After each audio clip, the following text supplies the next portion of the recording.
Listen, mount up. Oh, come on!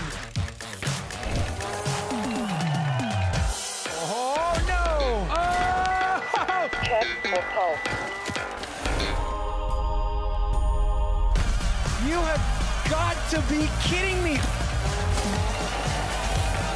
Come on!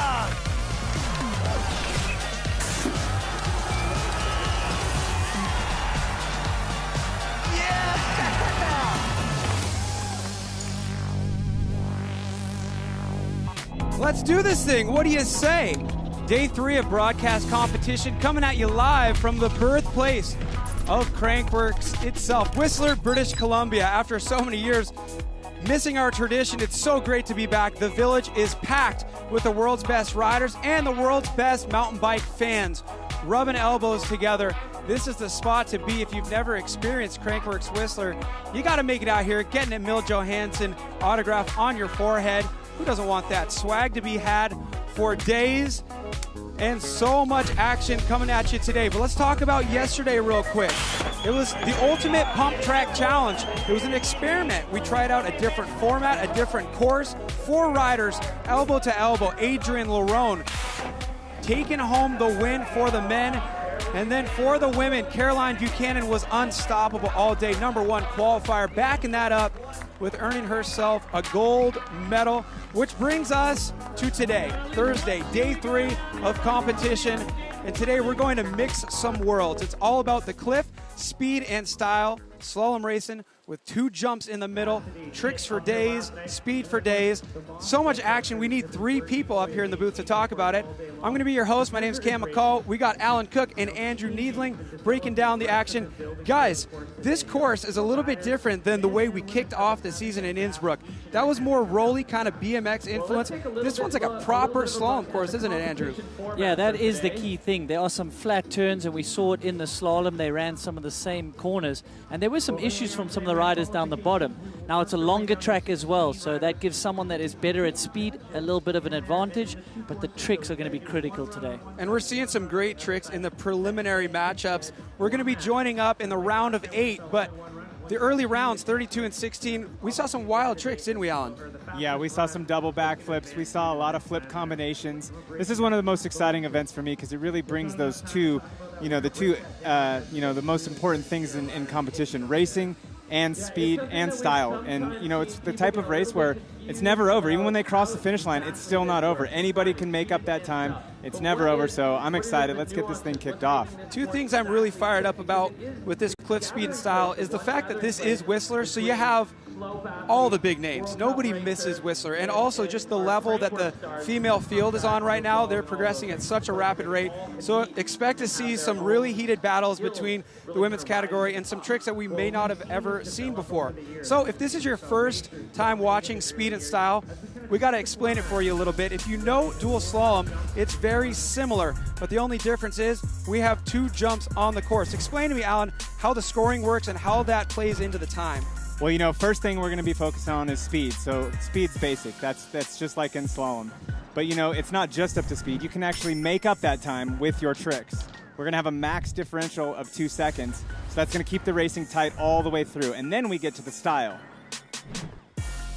So basically, to keep it easy for you, if I scored 110 points because I did a better trick than Alan, well, hey, way go me, then I get 1.2 seconds taken off my time. Where else on a racetrack are you going to be able to find 1.2 seconds in such a short amount of space? So you crunch the numbers, the run time with the trick deduction, fastest rider, after 2 runs have been completed by both riders switching sides for the second run, the fastest rider makes it through to the next round. We're kicking things off with round of 8. We'll continue to chop the field in half as we run through the order. We'll go 8 to 4, and then we will have the gold medal matchup and the bronze medal matchup. So much action coming at you. I said we need 3 people to break it all down. We need even more. Why don't we just involve Nikolai Rogakin, one of the craziest riders on 2 wheels. He's going to be hanging out as our insider. Nikolai, welcome, my man. Thank you, Cam. I'm so stoked for this. Speed and Style is one of the most exciting and unpredictable events. I'm going to be the insider, giving some insight into the judges. The judges have to factor in the execution, the amplitude, and the risk in these tricks, because those scores are going to give the riders the time back that they need to win the race. So I'll be giving some insight and just overall hyping these athletes. It's going to be a sick event. Stoked for it. We're lucky to have you, Nikolai. Thanks for being down. I have no doubt you will bring the hype.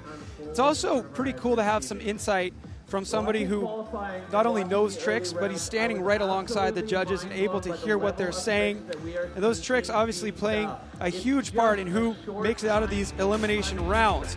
This is what our first matchups look like. We got our number 1 qualifier kicking off heat number 1, and then our number 2 qualifier we'll see down there in heat number 4. Basically what that means, number 1 and 2 can be on a collision course. We may see them in the gold medal matchup unless we have some upsets, which is something we saw in slalom, right?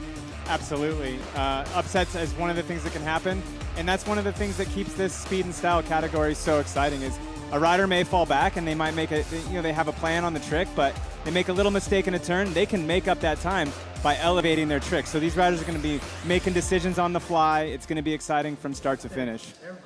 A lot of variables out there. We could have some upsets again. Let's listen in to our live announcers for our big intros here to kick off this race. Lining up in the gate, the race action is going to be unbelievable. The fire, let's get behind them. Whistler, we are 10 seconds away from the CLIF Speed and Style, kicking things off for the first time since 2019. Up here at base 2, Whistler, let's get behind these riders. Way to go, Derek Foose out there getting the crowd involved, getting excited for the nitty-gritty, the business end of things here at the CLIF Speed and Style. Our first heat in the gate's going to be Caroline Buchanan, your number 1 qualifier, going up against Canada's Natasha Miller. Women locked and loaded in the gate. We've got Caroline Buchanan, number 1 qualifier, Natasha Miller. Riders ready, watch the gate.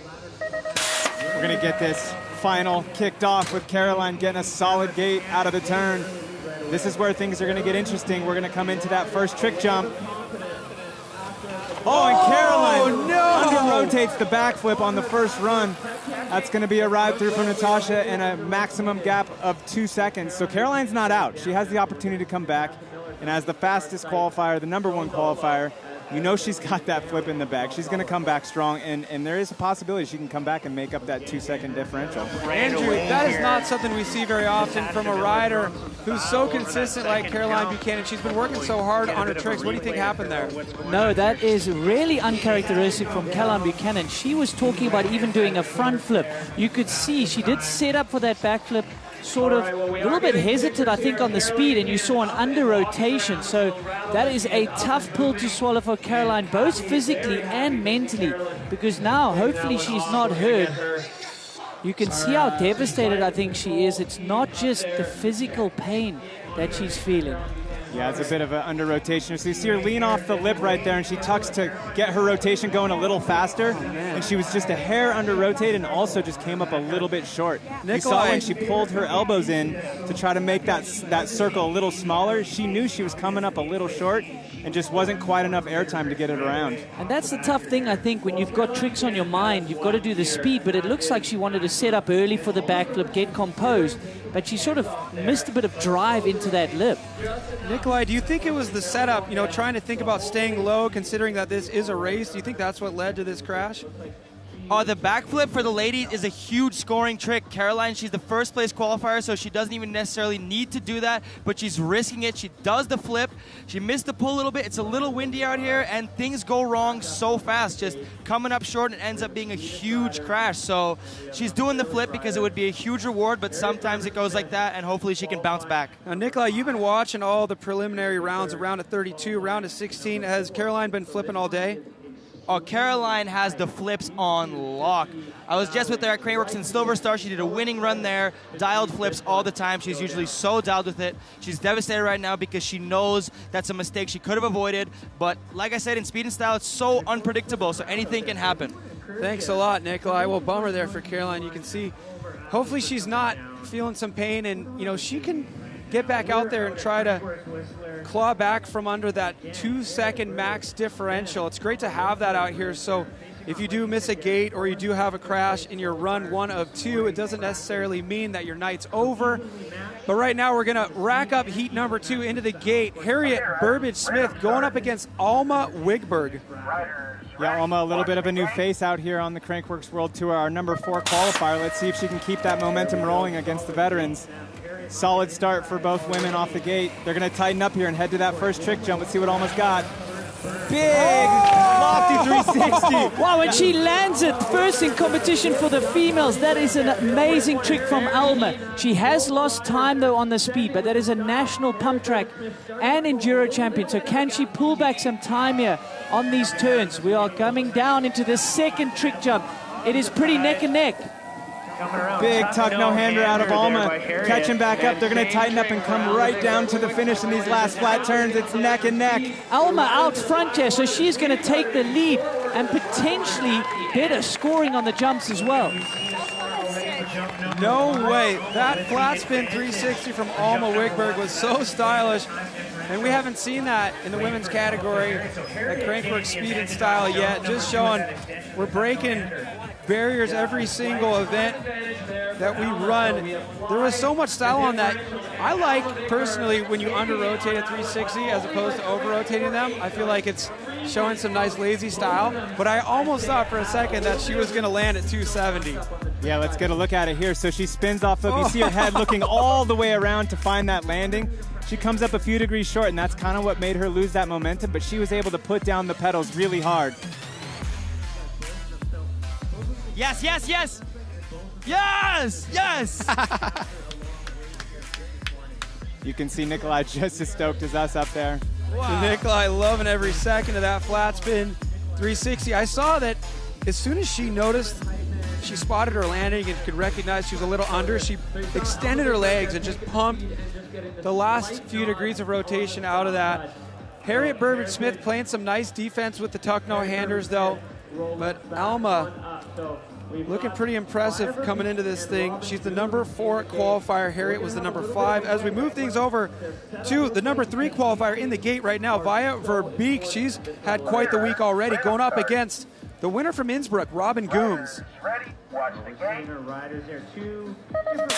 Yeah, Robin, no stranger to doing tricks. One of the first women out there doing backflips consistently, but Via gets that snap out of the gate and really shows that speed she had out here. Big backflip out of Robin, able to get 2 wheels down.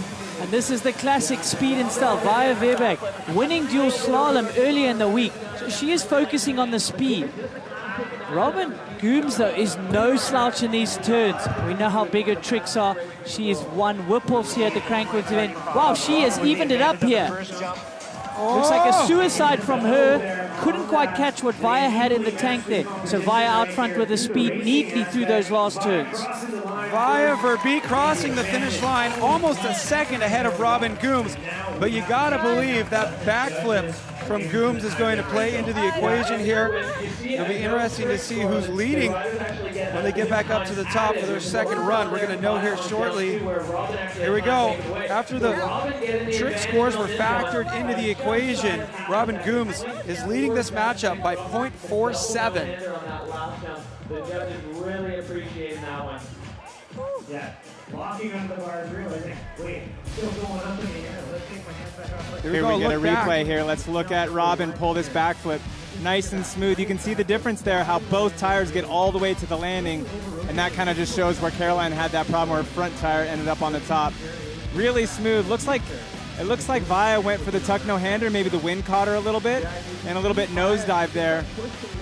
Robin getting a double suicide no-hander off, and just getting around that gate.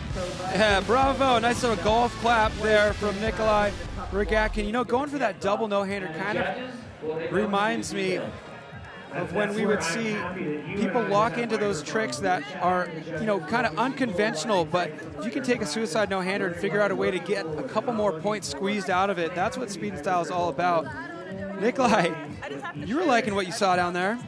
Oh yeah, I'm liking what I see, but I was just given a bit of a golf clap because I've seen Robin do flips with variations, so I'm impressed with how dialed she's looking in this strategy, but I know she's got more in the tank, so impressive stuff from the ladies. It's getting windy down here. I think they both got a little blown on that last jump, but impressive stuff. They're keeping it dialed. Yeah, Nikolai, thanks. Nikolai's right about that. As the night progresses, you see people dig a little bit deeper into their trick bags as they continue to raise the stakes. The competitors get a little bit more fire in their eyes as we work through these brackets. Somebody who is no stranger to making it through brackets is Jordy Scott. This number 2 next to her name is something we're getting very familiar with. Jordy got second in the slalom and second in the pump track. She qualified second here. She's going to be going up against the 7th qualifier, Sheilin Reno. Jordy Scott with a solid gate. Also familiar with this track, getting a silver medal the other night. Let's see what they got when they come to the tricks. Whoa. A big knack out of Shailene. I missed what Jordy did there. Like a tuck no-hander attempt. I'm not sure if the hands came off. The judges are going to be taking advantage of the replay there. And this is where she can excel. She is so quick in the turns, hard on the pedals. Jordy Scott, no stranger to the podium, and she's won one of these events in 2021 in Innsbruck. Looked like a toboggan to ET out of Jordy, so she's elevating her points and her speed, coming all the way to the finish with a nice lead. So no surprise there. Your number 2 qualifier will take the win there with the fastest lap out of the 2. And then the judge will tally up those points. Big advantage for her. 1.2, 1.1 into the next round. Similar tricks out there for both riders. I'm not sure if we're going to see things shaken up too much once the trick scores get factored in. Let's take a look back slow motion style to see what these tricks were. Watch this combo. Oh yeah, Jordy got her hands off, at least one of her hands off for that tuck no-hander on jump number 1. Now jump number 2, it looked like a toboggan to ET for Jordy and a straight ET for Sheilin. I see a good look here. Oh, a tuck no-hander to ET for Sheilin. So that's definitely going to score well. Maybe a little bit of a deduction for a slip pedal there. But you know what? If you only have a few tricks in your bag, it's all about combos because those are going to score higher and take more time off. Jordy, you are a busy girl out there. It's great to see you back here at Speed and Style after a 2nd place in slalom and pump track. I'm always curious, for somebody who competes in so many different disciplines, which one do you view as your favorite? Which one do you train the hardest for? Right now, I think I train the hardest for slalom. It's just kind of has a lot of my weaknesses involved, so really put a lot of work in on that one. For Speed and Style, I just try to work on the tricks that I've known how to do for quite a few years and just getting them every time. Not so much that time, but yeah, it's nice to kind of get those mistakes out of the way in the beginning. That's what helps with qualifying well. Have a little bit of buffer room, so going to try to clean it up later on tonight. We have this like really bad sun in our eyes right now, so it's kind of hard to judge the pop on the jump, and I think we'll see quite a few issues with that tonight. Well, the tricks are looking good. If you don't have too many tricks in your bag, are you thinking combos moving through these rounds are going to play to your benefit? Yeah, just throwing the ET in. It's a little bit lame, but you know, it gets the job done, and 0.1 of a second can make or break the win, so I'm throwing them in wherever I can. Where else are you going to find tenths of a second out there? You're doing the right thing, Jordy. Congrats on the 2 second places already, and we're going to be rooting for you out there here in Speed and Style. Thank you. So that's good stuff right there. You know, she was definitely feeling a little self-conscious about the ET, saying it's not a really good trick. But I think, like she said, if you can squeeze something in before your tires touch the ground that are going to equate to time shaved off, that's worth going for.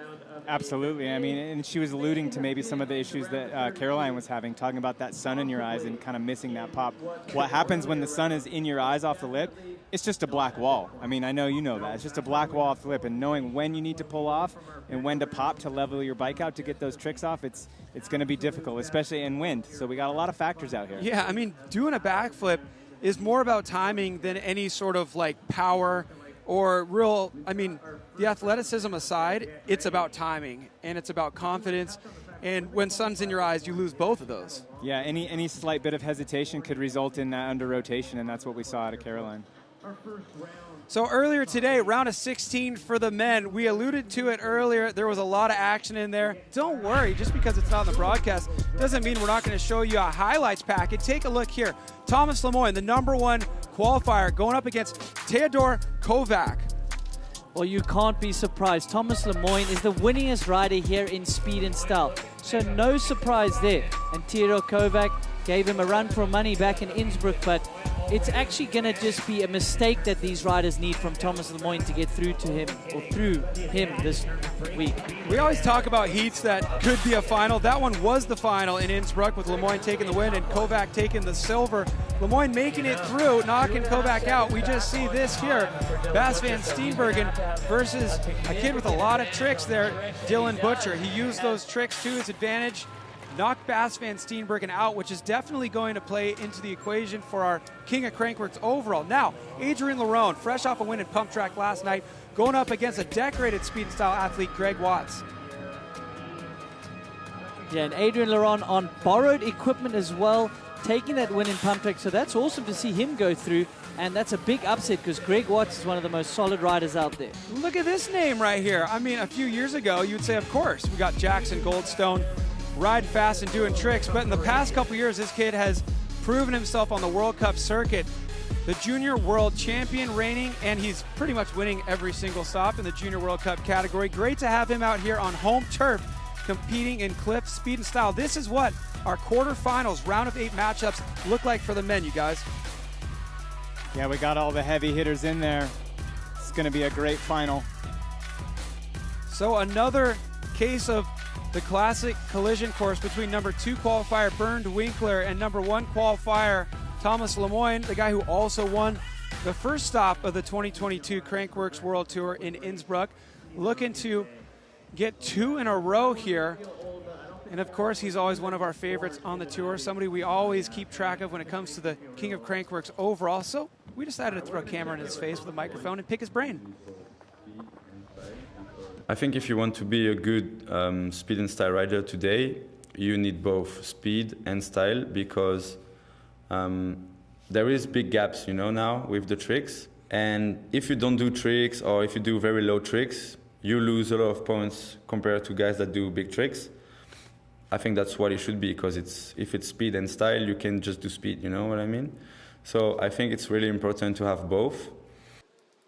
So kind of what he's talking about there, when we first brought speed and style into the World Tour for Crankworx, it was a total experiment, just like all the best disciplines we have on the World Tour. They start as an idea on a bar napkin, and you maybe could have gotten by just having one or the other, but nowadays you have to be ridiculously fast and have a deep bag of tricks and the consistency to be able to pull them off when it counts. Look at this, Anthony Mazzeri, a familiar name, known for his huge boosty style in slopestyle, going for the front flip here against Lemoine. Lemoine slipping a pedal. Yeah, both riders landing a little low there, keeping the momentum going. But Anthony Mazzeri is no slouch. He is one of the quickest riders out there. Like you said, he can boost like the best of him. One of the most exciting slopestyle riders we've ever seen here at Whistler. Throwing a huge front foot. Lemoine is on the back foot here. Yes, Backflip double bar sprint from Lemoine from what I can see. Now it tightens up on the turn, but Anthony Mazzeri is not hanging about here today. Look at that, Anthony Mazzeri finishing ahead of Tomas Lemoine. So impressive.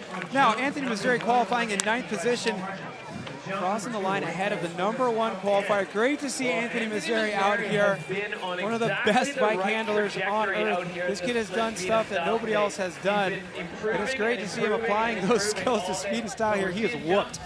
Yeah, Mazzeri dropping the hammer on the jumps with the big backflip bar to bar, and then getting straight back on the pedals. These riders were actually landing a little low on some of these jumps, so they were accelerating really fast. Let's take a look at these tricks here on the first jump.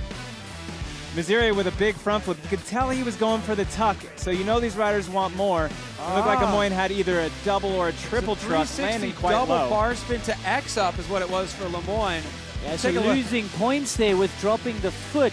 While Lemoine is on the back foot here, I don't think I've seen him down in a heat before in dual speed and style. So this is interesting to see how he's going to cope with the pressure when they go back up and they switch lanes. I mean, that flat corner speed from Mazzeri was so impressive. Now take a look at this. Is my favorite moment. Look at this. This could be in a video part. This backflip double bar spin from the FPV camera.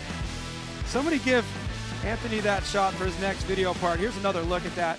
Backflip double bar spin for Anthony Mazzeri. He's going to score higher than the backflip bar spin to X up from Lemoine. Wow! Wow! Yeah, Tones! Yeah, Tones! Tomas Lemoine, you know you're in. Yeah, Nikolai, you've ridden bar to bar with both of these guys on the slopestyle world tour. What's it like seeing Anthony out there giving Lemoine a run for his money? Man, this matchup is getting me so fired up. I've rode so much with these guys, and I am so impressed with Anthony. Like, the size disadvantage that he has and, like, with the speed is incredible that he's able to keep up with Lemoine, beat him on speed, and do some banger tricks. I'm so impressed with Anthony. I know that Tomas is going to be so fired up to get him back in this second round, but this matchup is unreal. Anthony Mazzeri making it happen. Thank you, Nikolai. I could not agree with Nikolai more. This second run matchup between these two riders. Get your popcorn ready, folks. This is going to be a doozy. Yeah, it's going to be a big one. We know Lemoine's got a big bag of tricks. We've seen him do double backflips in the speed and style contest, so he's definitely going to be pushing for this next run. So, second heat in the gate for our round of 8 matchups for the men. Now, Adrian Larone grabbing that gold in pump track last night. Explain to me what he had to go through in order to find a bike and, you know, make it to practice in time to get enough experience under his belt to win this race. Well, I mean, I think when your bikes don't show up, you're just thankful to get bikes that you can lend. And I think it took the pressure off him. He also mentioned that he's sort of working a little bit more on shaping in the bike park in Les Deux Alpes. So I think he's sort of a happier, more relaxed rider, and that's a dangerous place for these other competitors because he's got nothing to lose. So another random loaner bike underneath Adrien Loron. We saw him in the earlier rounds leaning back off that big bike, spinning flat spins. He's going to need the tricks because Vancouver Island's Dylan Butcher, the 12th qualifier, has a lot of them. Okay, riders, random start. Riders ready, watch the gate. Okay, drops down, both riders get almost identical snaps coming out in the first few turns, and this is where they're really going to be able to make up that time on these tricks. Larone with a huge flat spin 3. Oh, Butcher, a little overrow on that double truck.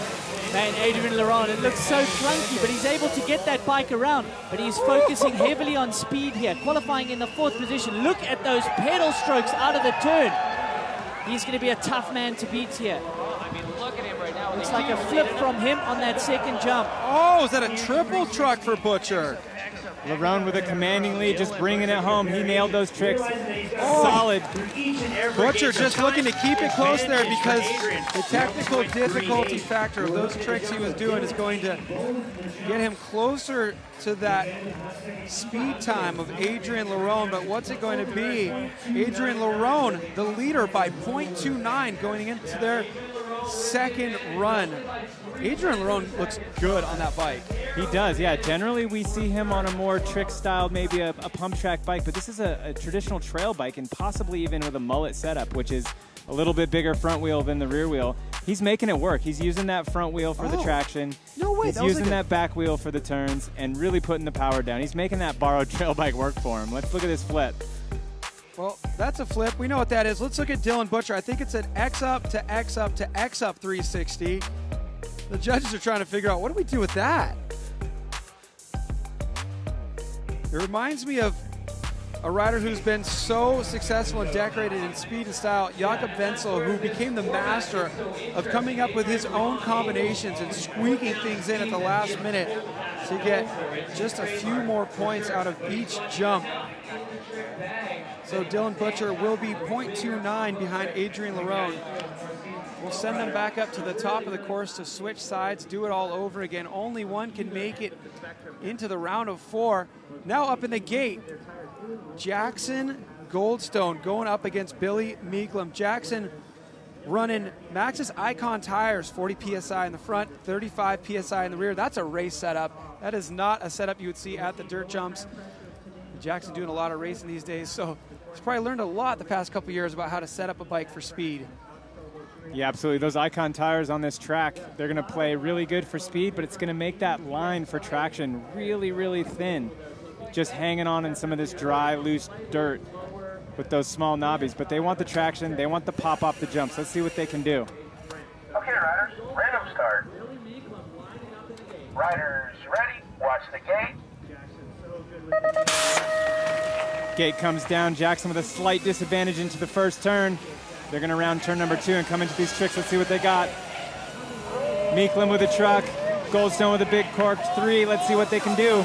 So now this is where Jackson has to use his speed advantage. He has had some blistering pace on the World Cup circuit, having the fastest time of the day, better than all the elites at World Cups, but he has got a deep bag of tricks. Backflip, 1 foot cam by Jackson going deep on that landing. Losing speed there for Jackson. Jackson went for the backflip, one-footed can, landed a little offline on that second jump, losing some speed. Yeah, Jackson commented on missing the whole landing, landed completely flat. Was lucky enough to get back on the power and get his bike up and over that next step up into the finish line. Yeah, not his best run, so the number 3 qualifying.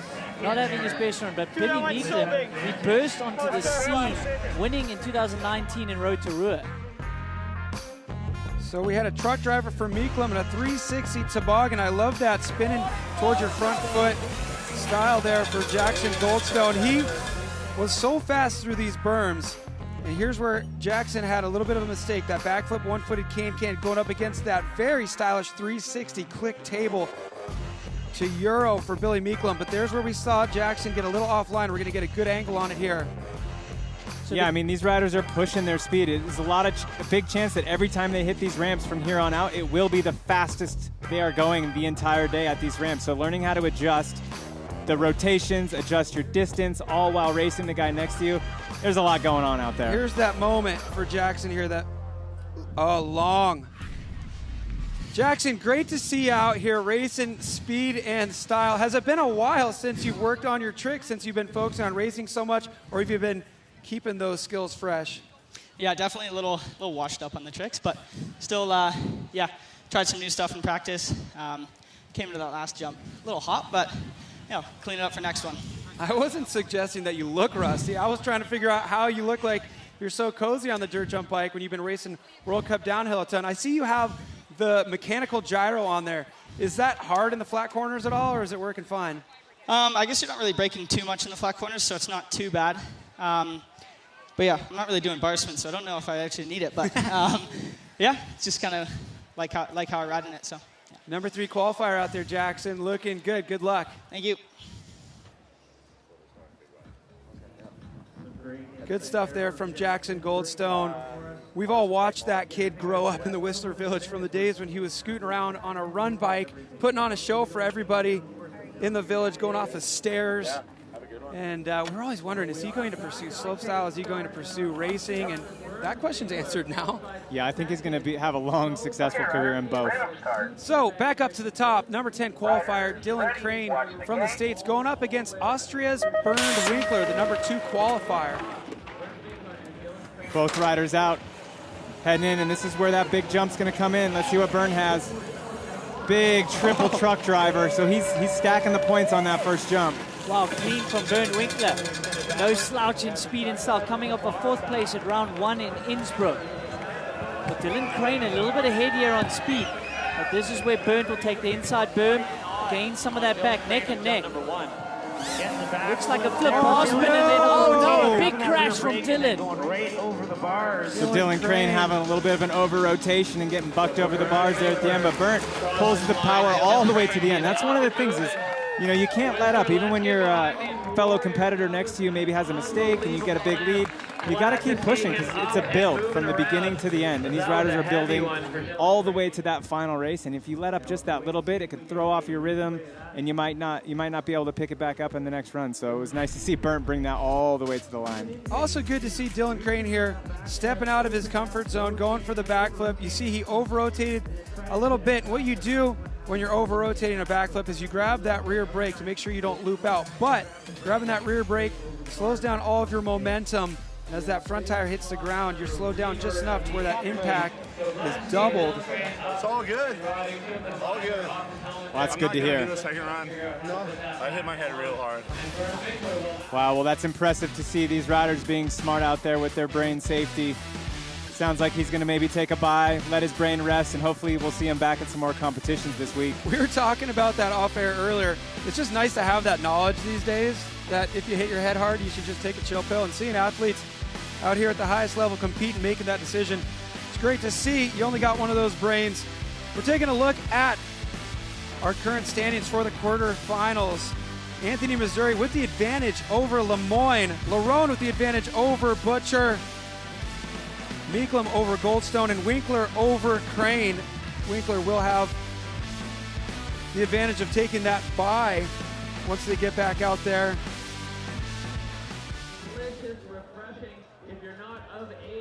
Well, the action is heating up out here as we've worked through run number 1 of our round of 8 matchups.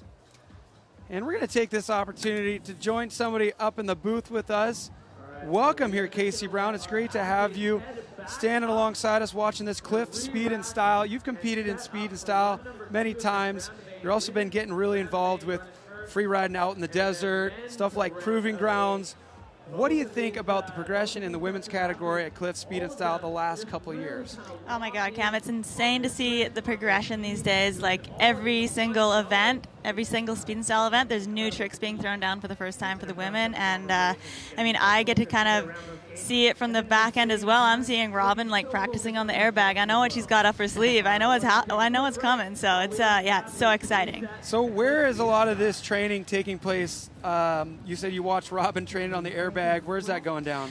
I mean, Brett's been really generous with his setup this year, and he's had Haz and Robin and I just like throwing down in the backyard all summer long. So it's been a super fun great summer. To have those resources. You know, like remember back in the day when if you wanted to learn a backflip, you maybe chop up some wood bits and throw them on the landing and hope for the best.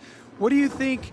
The catalyst of things like airbags and foam pits has done to just progressing freeride in general? I mean, it's a really safe environment to practice things that you know that you're not going to get the first try. When you're on the mulch or the dirt, you know that the chance of crashing and really hurting yourself is pretty high. And, it just takes all that away so you can really just practice. So there's those training tools, but how big of a part of the story do you think is the camaraderie within the field of riders out there? Yeah, I think it's amazing. I mean, there's only a few setups like that in the whole world, and it's amazing that some of us girls get to go and use it. Who do you have your money on out there? We just got to see the round of 8 matchup. We got Caroline. We're wondering if she's going to get back out there. She took that heavy slam. Who do you have your money on? I mean, if Caroline can get back out there and get that confidence built back up, I think she has it in the bag. But there's also Alma, who's come in for the first time, and she has some amazing tricks and really confident style. So, Alma could also do it as well. That flat spin 360, like so much style on that. Where has she been working on that? I think she spends a lot of time in Airdome and with a mill and like practicing in Sweden. It's like perfect scenario, right? Yeah. The best rider in slopestyle currently just taking Alma under his wing, and now Brett Reeder, a winner of so many Crankworx events, taking other competitors under his wing. And there we go. We can quit scratching our heads trying to figure out how this progression is rapid fire so quick. We got some answers to that. Casey, what do you think? Do you want to stick around and watch a couple runs with us? Yeah, sure. All right. We're going to keep Casey around as we work our way into the round of 4 here at the CLIF Speed and Style. Pretty interesting to see as the week progresses who's earning those points for King and Queen of Crankworx overall standings. The fact that we have 4 stops this year means that this story is so far from over. And you know what? Maybe a little insight here into whether or not Caroline Buchanan is going to take her second run. She's sitting by, and this looks like the moment we would have expected to see her in the gate. So maybe that 4-stop tour is on Caroline's mind right now. She realizes we're only halfway through this thing right now, and I know that the FMB World Tour along with the Crankworx World Tour is a big focus for Caroline. So she's getting checked up. She's going to take a pass on CLIF Speed and Style. So Natasha Miller, the number 8 qualifier, finding one in the street here. Congrats to her. Yeah, this is a free run for her, but you know, it's really important to still push and maybe a free practice run, not just to let it all hang out. So let's see what she's got. She's still jumping the jumps. She's still pushing a little bit. It's that build you got to have from beginning to end. And you get one of these bye runs, and if you let your guard down a little too much, it could carry on to the next round. So you can see her keeping her speed up. She's not giving it nothing, but you know, she's staying safe, get all the way to the bottom. So Natasha Miller, the number 8 qualifier. We said at the beginning of the show, it would be nice if we saw some upsets because that's always exciting. So Natasha Miller may be an opportunity to be that rider here. She will go up against the winner of heat number 2 between Harriet Burbage-Smith and Alma Wiggberg. So it'll be exciting to see this story evolve tonight. Natasha Miller secures herself a spot in the round of 4. Yeah, it's one of the cool things about, you know, coming to the birthplace of Crankworx is these faces that come out of Canada. You know, you might have all the regulars, but then you have some people that come out of the woodwork and they're so skilled and so ready to send it against the top riders in the world. So Casey, Alma Wiggberg here has .48 ahead of Harriet Burbage-Smith. I mean, we've seen Harriet with some great results already, a 4th in slalom a couple nights ago. What do you know about Alma Wiggberg and her racing background? We've heard about her tricks. Yeah, Alma's like so fast and skilled as well. And I know that Harriet might have a backflip in her. We'll see. Yes, no way. She's been trying them. So okay. Well, she's fingers crossed. She's got .4 to make up, and now's her chance to do it. So let's see what There happens. it is. No way. Yeah, Yeah, so landed perfectly. smooth. Alma with a nice 360 flat spin again. So they're really cleaning everything up from that first run and keeping it tight. This is ridiculous. The 360 so clean from Alma, and then a backflip from Harriet Burbage-Smith. She has won one of these events before, so she's got to be motivated to try to get on that top step. So missing the trick there, though, from Harriet. I think she's just frothing so hard on that backflip. She might have just, you know, she's buzzing right now. Oh, I'm so stoked you were able to give us a little inside tip there to look out for that backflip. So rad to see Harriet pushing herself so hard after having quite a slam in slalom a couple nights ago. Yeah, she's been battling hard. Oh, unfortunately, Harriet missing that trick on the second jump has hurt her so much there, so Alma will advance. That just goes to show how tight this is. .23 after the trick scores and the deductions were factored in. And Alma Wiggberg really rewarded for this flat spin 360 we're going to see right here.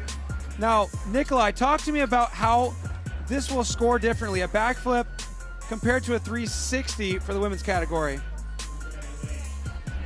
First of all, you have got to be kidding me. A backflip and a 360 side by side from the ladies.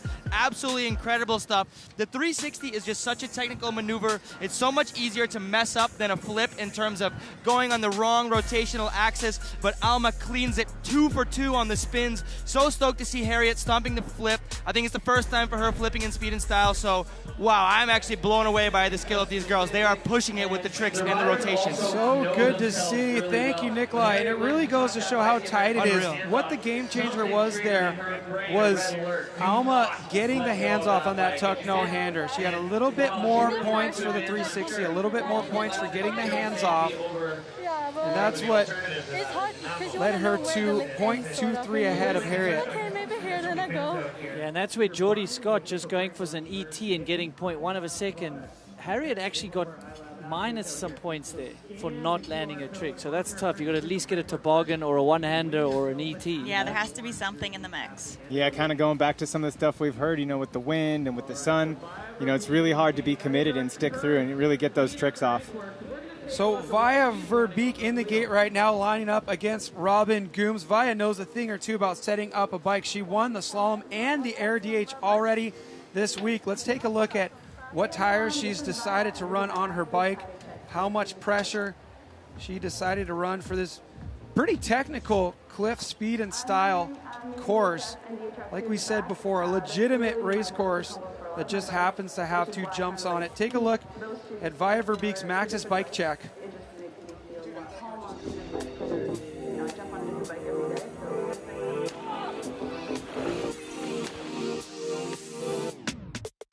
Hey everyone, this is Via and this is my Maxxis tire check for the Speed and Style event.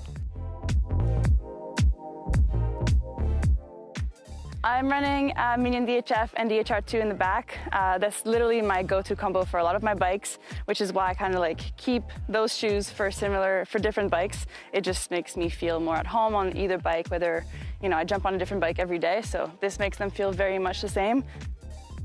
I run a lot of pressure, so big knobs, which is good for flat cornering, but we do want high rolling speed going to the ramps, so 34 PSI front and rear for me.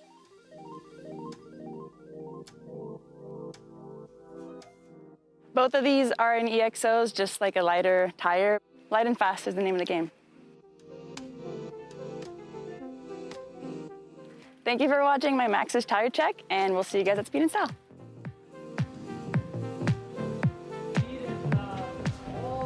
Vaja Verbeek taking that bike setup to a 3rd place in the qualification round here. Usually when you qualify 3rd, you're thinking, all right, I'm sitting pretty. And then all of a sudden you find yourself in the round of 8 going up against Robin Goomes, the rider who took the first stop on this year's World Tour in Innsbruck. Robin Goomes is the number 6 qualifier. She has a .47 advantage over Vaja. Let's see what she's got. She might have a Sui to bar spin. We'll see what happens. Yes, maybe. Casey, we're not going to let you leave. Casey got the crystal ball out. The rider's coming around to that first jump. Let's see what we see. Big tuck out of Yo, that was amazing. Yes. Big knack flip out of Robin. Catching right up side by side. Here they come. Wow, what are we witnessing here today? World's first here in the ladies competition. Robin Goombs has got to get going because this is where Vaja's going to put some time into her here. So Vaja with a couple bike lengths ahead here. No trick there. Oh, the double Sui. Double Sui, nice. Yes. She's building up to that trick. She is too. So she's just got it. Wow, little bobble for her in those last gates. So is that going to hurt her? So Vaja was back, but she had quite a lead there. You got to keep in mind, Robin Goombs had a backflip. Knack's going to score so big high. Combo. Big combo. Yeah, it looked like Vaja maybe was caught by the wind a little bit on that last trick set and just did a straight air and then dropped the hammer and put all of the pressure on her speed. Let's see where it comes in when all the points come out. This will be tight. They're taking their time scoring this because, you know, the level of technicality here on behalf of Goombs, backflip knack and double Sui. So Vaja, the winner on time, waiting for the scores. This just in. The judges are asking for a replay of the second jump. They're wanting to really take a look at the extension from Vaja. Well, she didn't get the hands off. That's probably what they're looking at. Vaja, so. Yeah, she's going to get deducted there. The double Sui is perfect. She even got her hands back to the bar before the second Sui, so that was flawless. Beautiful. Still seeing the progression out of these women. I love it. It's proof. You give them the platform and they will surprise us and impress us at every event. That could really hurt Vaja's chances. They are going to add time to her speed portion of this event. Yeah, it looked like maybe the wind caught her front wheel just a hair going off the lip and she wasn't quite confident to get those hands off. When these matchups are so tight, it's crazy to think how big of a difference it can make if the hands don't make their way off of the bar. There we go, Robin Goombs taking the tricks and scoring high enough to upset that speed advantage held by Vaja Verbeek. Goombs advancing into the round of 4. Well deserved. Absolutely, and that means we'll get to see more of her, and perhaps that Sui to bar spin. I am looking forward to that. We will see. So Robin playing to the plan, building throughout the 6th place qualifier, taking out the number 1 qualifier, and going to carry it all the way. Here we go, Jordy Scott. Great week already. 2 second places for her in slalom and pump track. She's the number 2 qualifier here, going up against Sheila Reno, the 7th place qualifier. Both riders neck and neck around the first turn. They're going to start running through their trick list and see what they can pull out. Jordy with that tuck no-hander and a big knack out of Shailene. So a former winner of this event, Jordy Scott, and 2nd place in Innsbruck. So we know what she focuses on. It's speed and all-out speed. But what she is smart about, she at least gets a small trick on every jump, so she avoids the deduction. So it looks like the toboggan's ET for her. That's it. Nice. Tuck no-hander. So look how far ahead Jordy Scott is. That is going to be so tough to get back. Jordy Scott strong on the pedals through that finish line. Crossing first, she had some great tricks and a big advantage over Reno going into that matchup. So that means Jordy Scott will advance. We will see her line up against Robin Goombs in the round of 4. Things will get interesting. That's for sure. I mean, Jordy's so fast. Obviously, we know that based on her slalom and pump track silver medals so far. It's going to get tough. These tricks are perfect if this is what you have in your bag. You're playing toward your strengths and putting 2 smaller tricks together. But she'll be going up against Goombs with those big bangers in the round of 4. It'll be interesting to see how that shakes out. 2 lanes, and we'll see when they meet which one's going to prevail. So take a look at our brackets, the semifinals, aka the round of 4 for the women. It's going to be Miller and Wiggberg, Goombs and Scott. Crazy to see our number 1 qualifier, Caroline Buchanan, unfortunately have to opt out. Looking at that crash from Caroline, what do you think? Do you think she's just trying to maintain a couple more events for her this week, or is Speed and Style her main event and she's just hoping to look forward to Cairns? I think Speed and Style is her main event, and that's what she's focusing on. But you saw the slam, man. She hit her chest really hard on the ground, and that's sometimes super hard to recover from. You just winded and everything hurts. I mean, she's somebody who is, she is so accustomed to pain. She's been through so much. Sometimes when you see a rider who's recovered from so many injuries, you see them know what it means to hit the ground like that. And I think that's the reason. She could probably tell right away that the body wasn't going to be capable of moving on. Yeah, once that confidence is gone, it's really hard to build it back up. So she'll take some time and hopefully come back stronger than ever. Yeah, so Caroline Buchanan also leading the FMB World Tour for the women's category. Hopefully this is a quick one for her and we'll see her back. What's most surprising for you so far, based on, you're the one who has all the knowledge about all these riders coming into this, and now you've seen them perform while the pressure's on? I just think that, we're going to see a lot more progression really, really quick. Alma's probably got some combos coming soon with that 360, and all the girls are coming up together and really pushing each other, and it's just great that there's all these facilities worldwide now that there's women from all over the planet coming to Speed and Style. You've given us the inside scoop. We know what to look for now. Thanks for joining us up here. We'll let you get back to the village, hang out with your friends, have a good time. I'll see you later at Schnardo's for tacos. We'll see you in a little bit. Sounds good. See you, Casey. Thanks, Cam. Thanks, guys. All right, so we're down to 4 for the men and the women, but that is not the end of the story for Crankworx. We've got so many more events coming at you the rest of the week, Friday, Saturday, and Sunday left to go. Take a look at what we have in store for us for the rest of the week.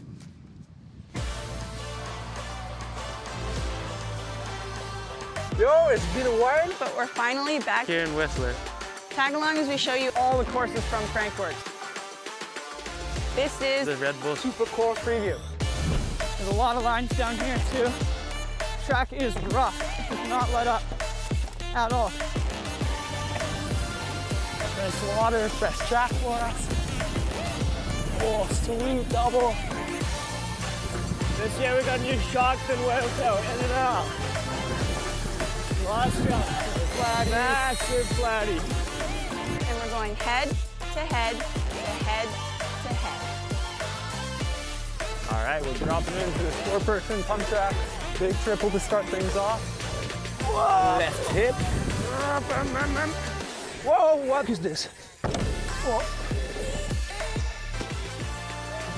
Yep. Well, run number 2 coming up for the men. Things heating up as we're known them to do here in CLIF Speed and Style. And this is where we sit. Mazzeri over Lemoine, Larone over Butcher, Meeklam over Goldstone, and Winkler over Crane, gentlemen.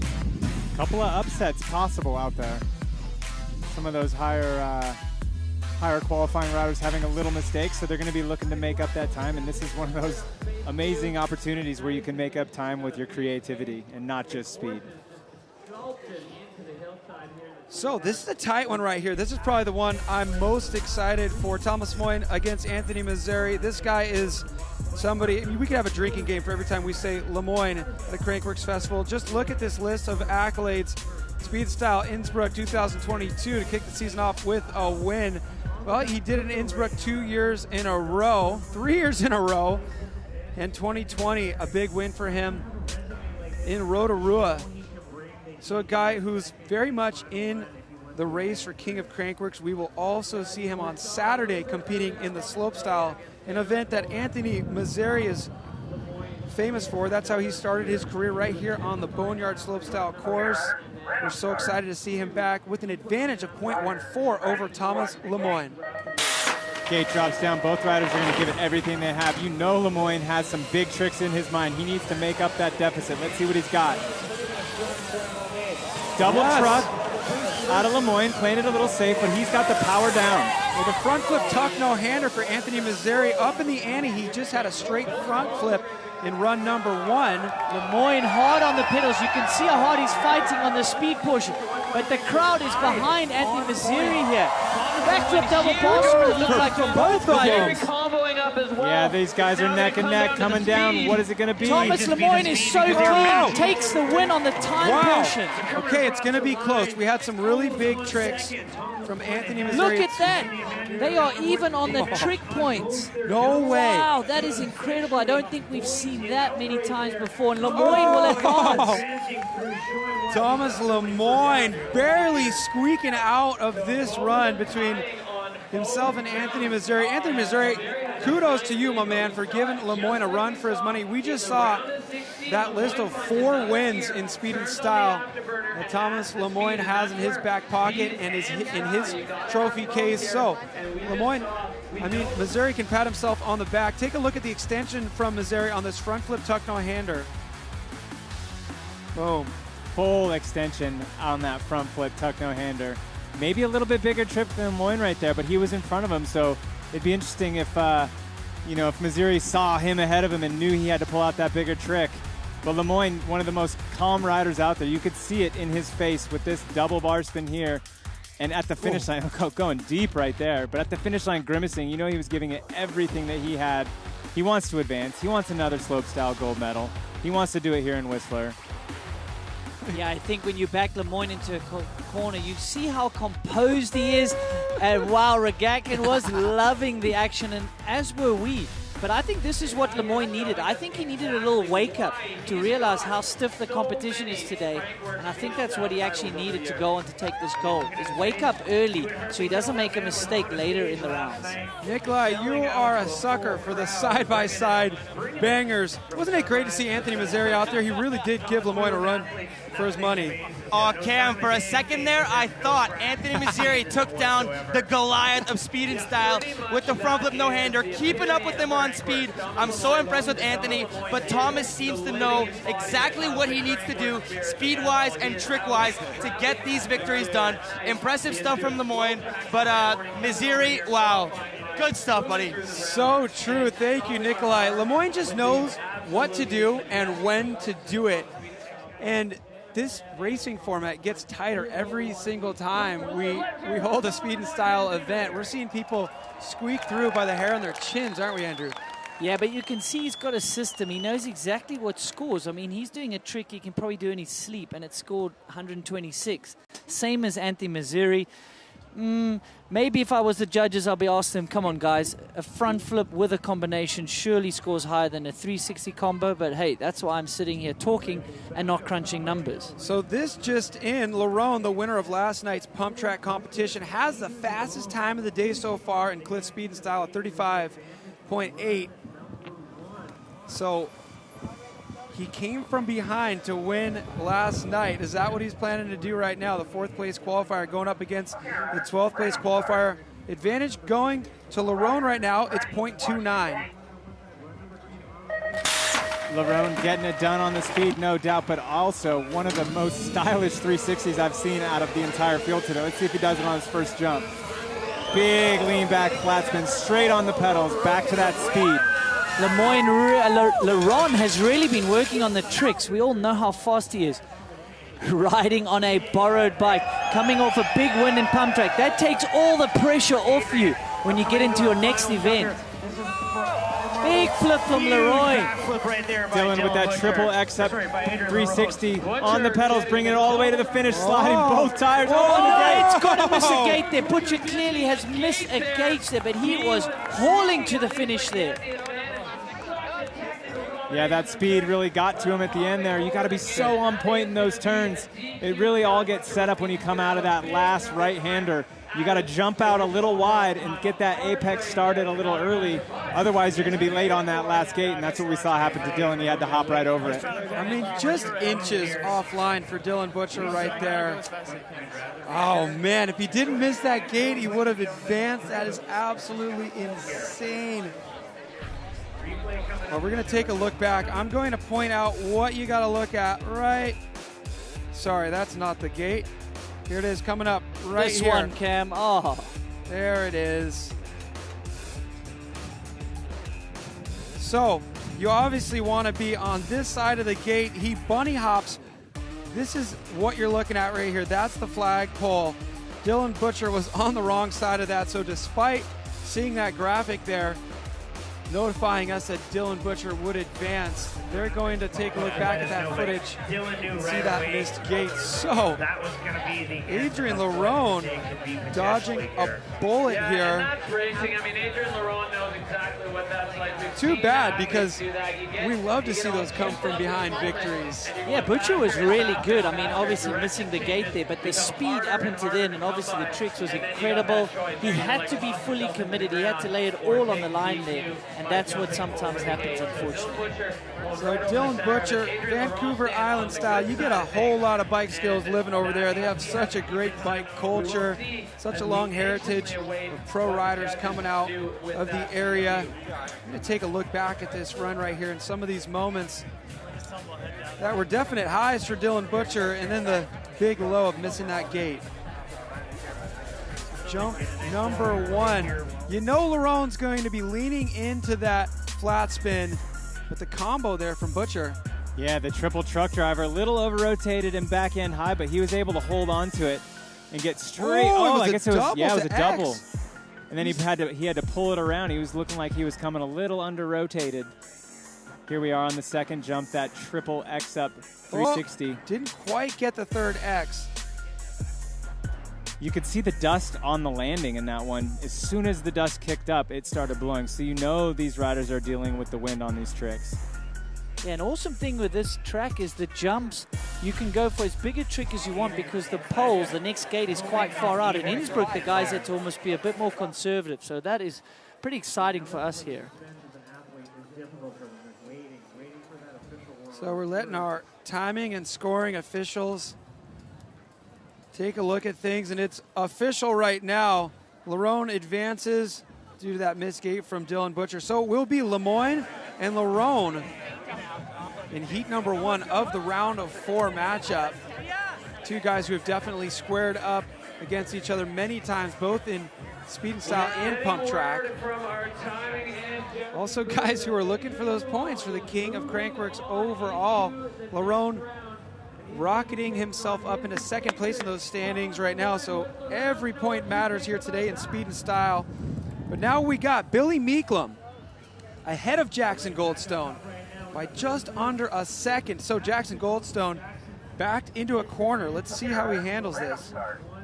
Yeah, Jackson with a slight mistake on that first run. He sees him with a little bit of a deficit. He's going to be sending it, giving it everything he has. I mean, we can expect anything out of him at this point. Kid is a magician on the bike. You just don't know. Is he going to go for crazier tricks? Is he just going to try to go faster? Both of them are in his wheelhouse. Well, landing. He's definitely going higher and faster. Huge spin from him. But he is a little bit back here. What can he show us here? Riding on Clyde 9 after all those World Cup wins on home soil in St. Anne. Huge flip. Wow, flip, we got the combo, yeah. Goldstone 360 tabletop quick for Meeklam, but it's going to be Jackson Goldstone through the line first. What will the story be once we make these scores happen. So he's stoked. He went long again, getting both tricks off with full extension. Let's see what the judges come up with for his points. It was tight enough to where this is anybody's game here. Let's take a look back. Huge toboggan 360 out of Goldstone, looking amazing. Look how low he goes. That speed. How hard is it to know your speed with these tricks? Well, especially when you're going right into the sun, right? Textbook can-can 3. Billy with a huge inverted 360. I mean, kind of looking a little Janone out there. I know. That was like Brandon Semenuk, Thomas Janone style on that 360 table. All right, what's it going to be? Is it going to be Jackson Goldstone or Billy Meeklam? Billy Meeklam advances by .371. So unfortunately, Goldstone's going to take a little bit of an early exit, just like what happened in slalom. These are long days out here. You got to stay focused, and it's cool to see Billy make that step up and take the superstar out. Heats like this is what it's all about for speed and style. It's always a coin flip, you know. A lot of when it's just racing or just freestyle, you have like an idea of who's going to get what place, but it's just everything's off the table here. Anything can happen, and that's what's keeping it so exciting. So one thing we know for sure right now is that Meeklam will be loading up in the gate against Winkler for the round of 4. We had Dylan Crane unfortunately taking a bit of a slam in run number 1, so deciding to pull himself out of the competition, and Winkler will move right into heat number 2, the round of 4, with Billy Meeklam, but we'll get to see him take a practice run now. Hats off to Dylan Crane for making that decision. You know, he just wasn't feeling right. No point to push it. You know, there's always tomorrow. There's going to be another event. So, you know, applaud to that. You know, you got to know your body. You got to know when to and when not to push it. So hopefully Dylan Crane is all right. So Bernd Winkler, he was our second place. Okay, riders, random start. Bernd's going to get that free run, but this is going back to that momentum. It's a build, so you can't let off too much or else it could carry into the next round. And what he can also do is he's going to be able to judge, you know, how is the wind and what's the sun like on these lips. So it really is critical that he goes out there and potentially stops some of his tricks that he wants to do in the next round. So Bernd Winkler, 4th place at the previous round. Can he go one better? Can he get himself a medal here today? Bernd Winkler, well, he is into the semifinals. This is just a joy run for him. Bernd Winkler gets a chance to just kind of do it for the fans out here. And wow, what an enthusiastic crowd we have. And there's so much more going on at this festival aside from just the races. Of course, everybody getting a part of the action on the mountain, riding their bikes. But we had the Deep Summer Photo Challenge 2 nights ago. We're going to have the Dirt Diaries video contest tonight. So many festivities taking place out here at Crankworx Whistler 2022, an event we weren't sure if it was ever going to happen again. After missing out on it for 2 years in a row, the nostalgia associated with seeing the sights, sounds, and smells out here in Whistler Village this week are second to none as things continue on here in our CLIF Speed and Style. We're getting a look at our brackets for the round of 4 for the men. It's going to be Lemoine and Larone, and then Meeklam and Winkler. So we talk about how much fun you can have if you're right here with us in Whistler, but you can also have fun if you're just watching the broadcast at home. Make sure you go onto social media, use the hashtag Crankworx. Ask us some questions if you have any burning questions floating around in your brain. If you're watching the broadcast right now live, type in a comment. One of the questions we got earlier reads something like this. If you could build the perfect speed and style rider, what would you pick? What attributes, and from who? You first, man. Alan. I mean, you gotta have a balance, right? You gotta have a deep bag of tricks, and you gotta be fast. And the first name that comes to mind is Cade Edwards. The power, the tricks, the magic he has on a bike. I think he's one of the most talented overall bike riders in the world. So if I was betting, I would take Cade Edwards. Smart move, smart move. All right, Andrew, you go, and then I'll go. Well, Tomas Lemoine. I mean, I like Cade, don't get me wrong, but we have the ultimate speed and style rider, and he's in the field. Okay, here's what I would do. Check it out. Maybe we'll even get Nikolai involved in this one. I'm looking at how the question was worded, and it said, build the perfect speed and style rider. What would you pick? So I'm going to just go crazy here. I'm going to take Greg Minnaar, he messes up very rarely. I mean, we did see that last weekend. But so consistent, still doing it. Been doing it for so long. And then I would take the tricks and the creativity and just the strategic approach of Brandon Semenuk. So, Manarmanuk would be my perfect speed style rider. Nikolai, what would you do? I mean, for me, it's impossible not to choose Tomas Lemoine. It's not just about the speed or about the style, it's about the determination. This event takes so much determination. You have to go race after race as fast as you can go, staying dialed with the tricks, making sure your speed is calculated, and Lemoine shows that every single time he drops in for this event. So I can't go without choosing him because the determination is such an important, underestimated aspect of this discipline. A little fantasy CLIF speed and style for you out there. I feel like we are designing a video game right now. Let's do it. All right, enough fantasy. Let's move things along to the women's bracket. We boiled it down to 4. It's going to be Miller and Wiggberg in heat number 1, Goomes and Scott in heat number 2. Jordy Scott, our highest qualifier, still alive in the competition. Can she do it and grab the gold, or will it be 3 silvers for Jordy Scott so far here at Crankworx Whistler 2022? Well, it's not going to be easy against Goombs, that's for sure. We got this next matchup here, Natasha Miller and Alma Wiggberg, your number 4 and number 8 qualifiers. Alma with those amazing 360s, another first in this event on the women's category. Let's see if she can keep the consistency going on that flat spin 3. Riders ready, watch the game. Both riders with clean starts. Focusing ahead, coming out of this turn, they're going to have to focus on tricks. Let's see if Alma can get it off. Nice big 360. They're getting better every time. That is so much commitment, because I don't even think she needed to throw that trick in this round, because Natasha Miller was the number 8 qualifier. So Alma could have maybe backed it off a bit and played it safe, but no, she is super confident with those 360s. She's riding quite a tall gear. It looks like a single speed, so a little bit sluggish out the start, but once she gets a bit of speed, it gets better for her. So out front by a hefty margin here. Yeah, you can see both riders battling the wind a little bit on that last jump, bringing it to the finish. Alma with a solid lead. She's got her eyes set on that gold medal matchup, but it's not over yet. We know anything can happen in speed and style. Both riders are going to have to stay focused and eyes on the prize. No, anything can and normally does happen in speed and style. We've already seen upsets. Caroline Buchanan uncharacteristically going out in the first round here on the broadcast. But Alma, wow, how confident is she with those 360s, Alan? Here it is right here. You see that front tire down, spotting the landing, perfect with the eyes that time. Hey, did we get a bar spin from Natasha Miller there? That's a good question. We were so focused on the leader. Let's see, maybe we can get a replay on that first jump and see what we got. It's tough to tell. It could have maybe been a one-handed X-up, but it looked like it was a little bit more than just a standard X-up. All right, we have some magic here. We're going to go back in time. What do we got?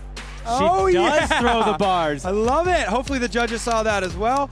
That's going to score so much higher than an X-up. And another thing about the women's category, every time a trick is brought that hasn't been done in the women's category in CLIF Speed and Style, it's going to score high. Yeah, that was awesome. Another first here. I love seeing the progression. I love the platform here that these women have out here showing their best. So, Nikolai, you're hanging out close enough to the judges. What are they saying about that bar spin? Honestly, I'm a bit far from the judges. I can't really hear their conversations right now, but they have to count a lot of points for that bar spin. The bar spin is a trick that can go so wrong, and it's a trick that you don't see a lot of these ladies doing in speed and style because they can result in a big crash if you can't bring that bar around. So Natasha, such an insane rider. She has so much potential, and seeing her lace that bar was sick. Yeah, Nikolai, it's the commitment factor. You know, for those of you at home wondering, well, what's the difference? One of them, you turn the bars halfway and bring it back. Well, the bar spin, you got to let go at some point and let those handlebars and that front wheel do a full revolution. Takes a lot of commitment, and also just a lot more can go wrong. So, Robin Goombs, when we're talking about tricks, we're talking about Goombs. She's the number 6 qualifier. She's going up against Jordy Scott, the number 2 qualifier. And what a week Jordy Scott has had. 2 silver medals already. Let's see what she can take home in speed and style. Skate comes down. Jordy with a huge snap and about a bike length distance going into this first turn. But this is where speed is going to transfer over to style. And on that first jump, both riders nailing huge tricks. Goombs have a slight mistake coming in on that flip knack-knack. Yeah, big mistake for her. She's lost a lot of time on the speed portion. This is why this event was designed. This is speed versus style here. Jordy Scott out front. Look for her to do the toboggan ET. Yep, that's her go-to. Goombs with a double suicide there. But she has lost a lot of time here on the speed portion. Oh, and more mistakes from her. Yeah, went a little wild on that second to last turn there and had to check up. So it's going to be a big deficit in round 2 for Robin. The consistency continues here for Jordy Scott, showing it was not a fluke when she grabbed a slalom silver. She backed it up with that pump track silver, and she just needs to make it out of this heat in order to be in medal territory. Let's watch Robin here. She goes a little flat and didn't quite get that knack-knack foot back on the pedal. So when the impact came in, her foot bounced right off. So Nikolai, huge extension there. What do you make of that backflip knack-knack for Goombs? Honestly, Robin is doing exactly what the judges are looking for. Unfortunately, she slipped up her foot a little bit there, but the judges are looking for well-executed maneuvers. And the extension on that backflip knack-knack, almost backflip one-legged Superman, is just unbelievable. So unfortunately there he slipped some foot, but she was going all in and trying to get those maximum points for execution. There's a big difference between a backflip one-footer where you take the leg off a little, or if you do that. So impressive stuff from Robin. She's really pushing it. All right, we'll keep you around, Nikolai, and we're going to check out jump number 2 now. So Jordy's got so consistent. T-bog straight into the ET. She says she's doing those ETs, trying to get every second she can. And Robin with a unique maneuver, double suicide, execution not as good as some of the other times she's done it, but it's windy and it's tough down here. So those girls both going for combos.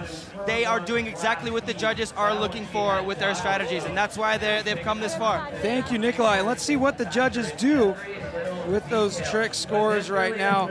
Jordy Scott, just the game plan of consistency has really been working out for her. As we look back up to the top of the course, Lemoine, the #1 qualifier, going up against Loron, #4. The amount of times these guys have squared up in the gate together, both out of France.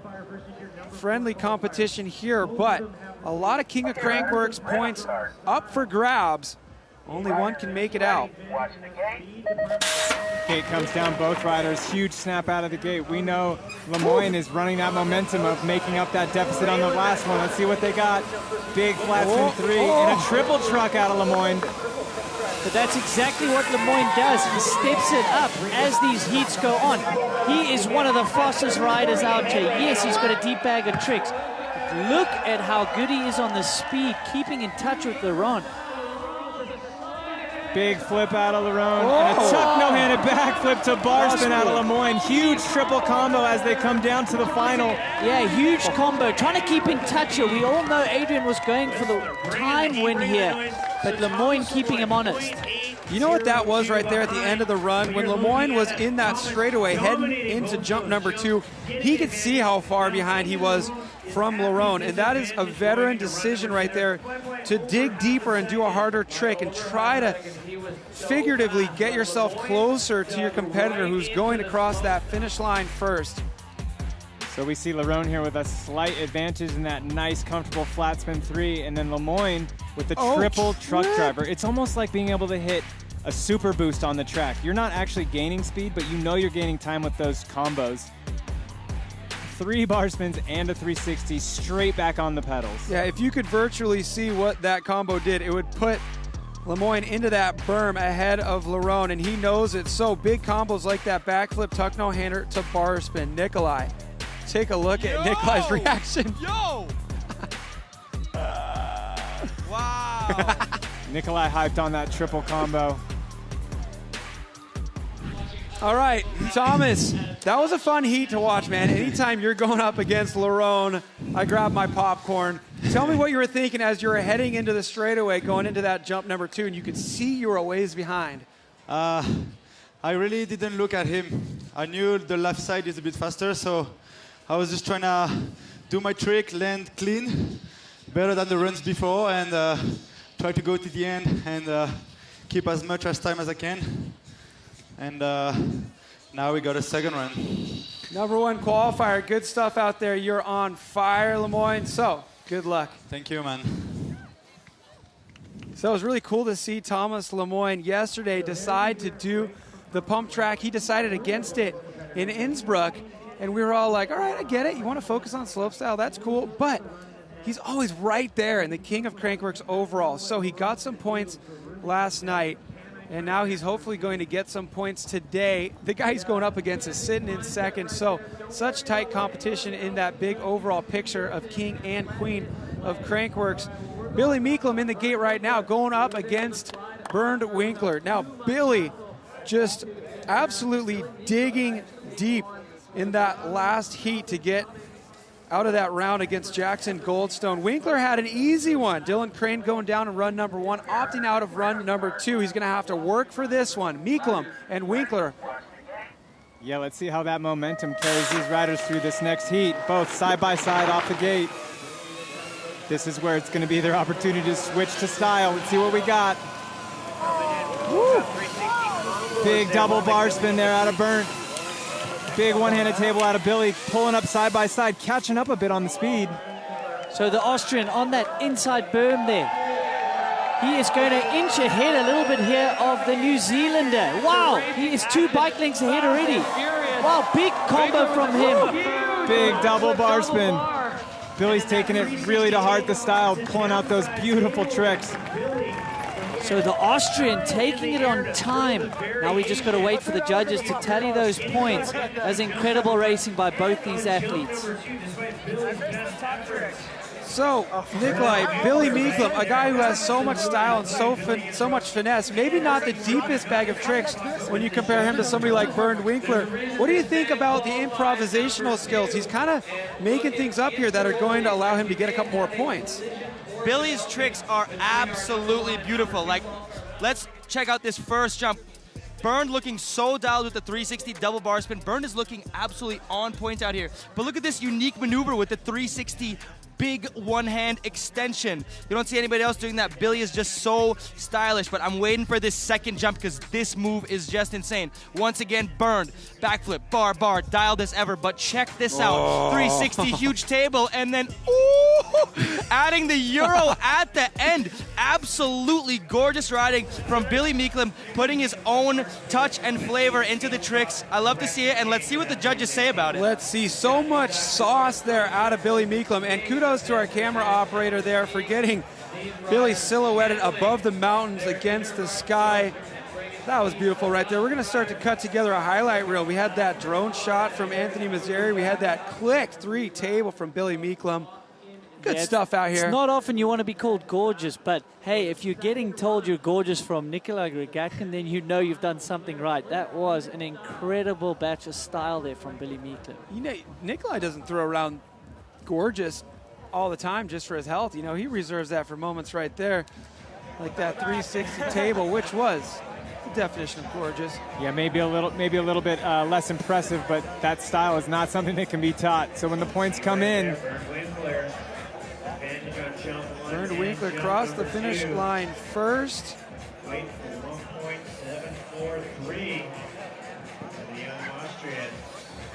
You can see that low sunlight.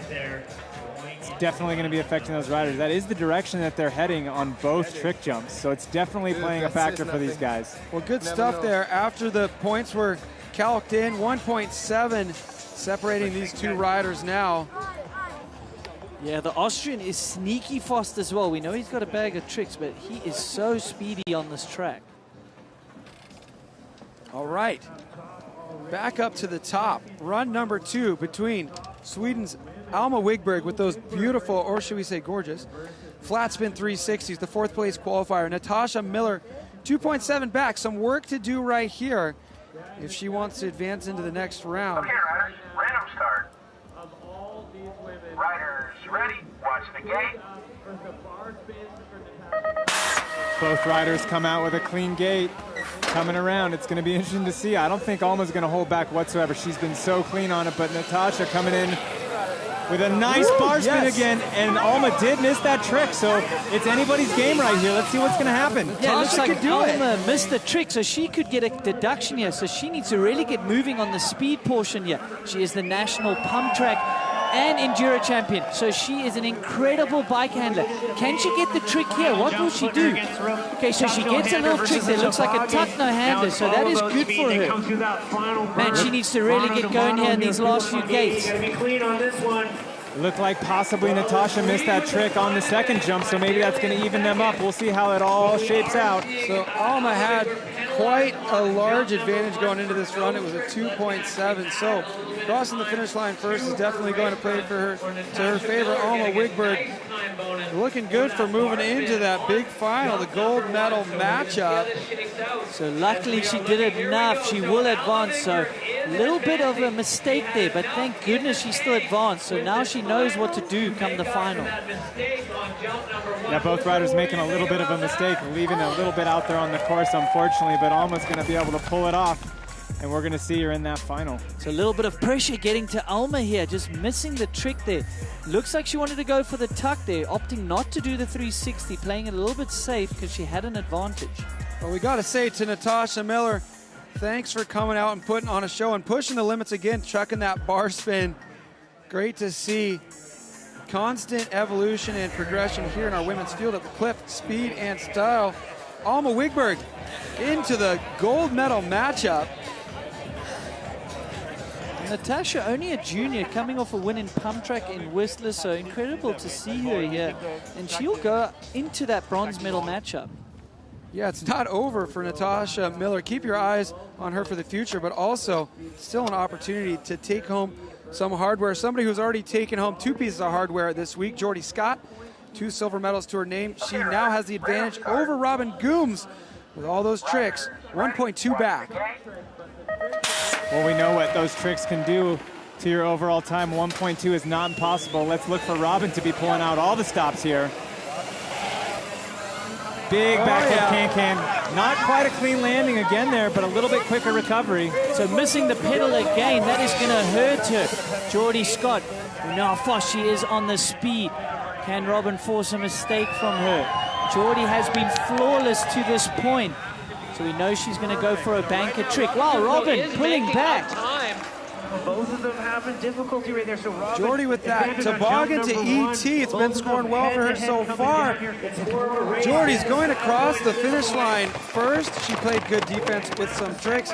Unfortunately, Robin Goomes with that backflip knack, missing the pedal again.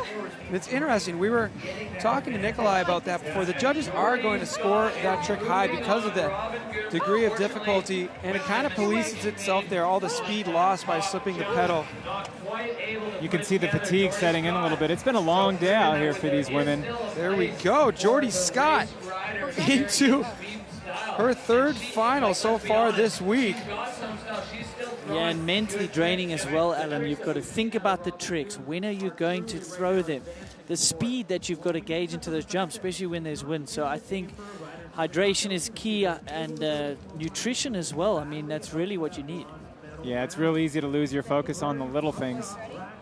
Let's see what we got here. This is going to be an amazing matchup. Speaking of little things, only 0.6 separating the leader of this matchup, Tomas Lemoine, from Adrian Larone. This is going to be insane. This is the epitome of go big or go home. Let's see what these riders can do coming around to this first jump. Lemoine's slight advantage. He's going to get off a triple truck. That last bar spin was so close to the landing. How late? He was basically on the landing when he threw it. Now the challenge for Larone is he doesn't have a deep bag of tricks. So how does he go big or go home? He's got to try, get him on speed, but Lemoine is having none of that. He's out front on the speed. Incredible backflip tuck from Lemoine. It's not over yet. Larone dropping the hammer. He is so composed. Look at him. He knows he's done enough. Wow. Yeah. Way to go, Tomas Lemoine. the strategist. It's like they designed this event for Tomas Lemoine. He's just so incredible with it. Yeah, until we built Greg in seminar. Hey, man, well, you need to speak to those two men. See what they can do, if they're going to come to the party or not. Make a robot? So let's take a look back, and I want to ask you, Nikolai, the difference in scoring. If this were to be, say, a 360 double bar to X up, we're thinking this was a triple truck, and it was a 360 double bar to X up. So hard to tell.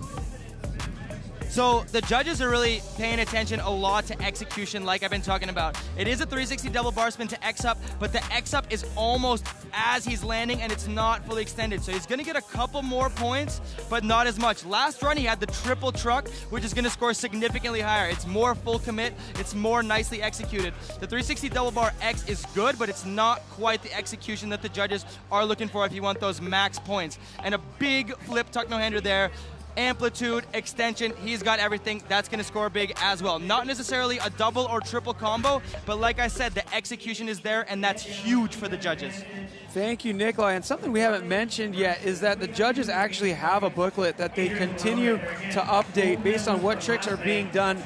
They assign a number to these tricks so the riders know what tricks score higher. Obviously, there is some wiggle room for execution, but that's how somebody who's so well versed in this form of competition, like Tomas Lemoine, can strategize basically using the wisdom of all of his experience.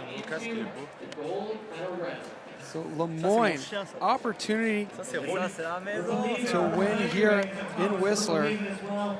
Making it into the gold medal matchup, sending Larone into the bronze medal matchup. The night is not over for Larone. We're loving all of you out there, Crankworx. Get on the social. Take us at Crankworx.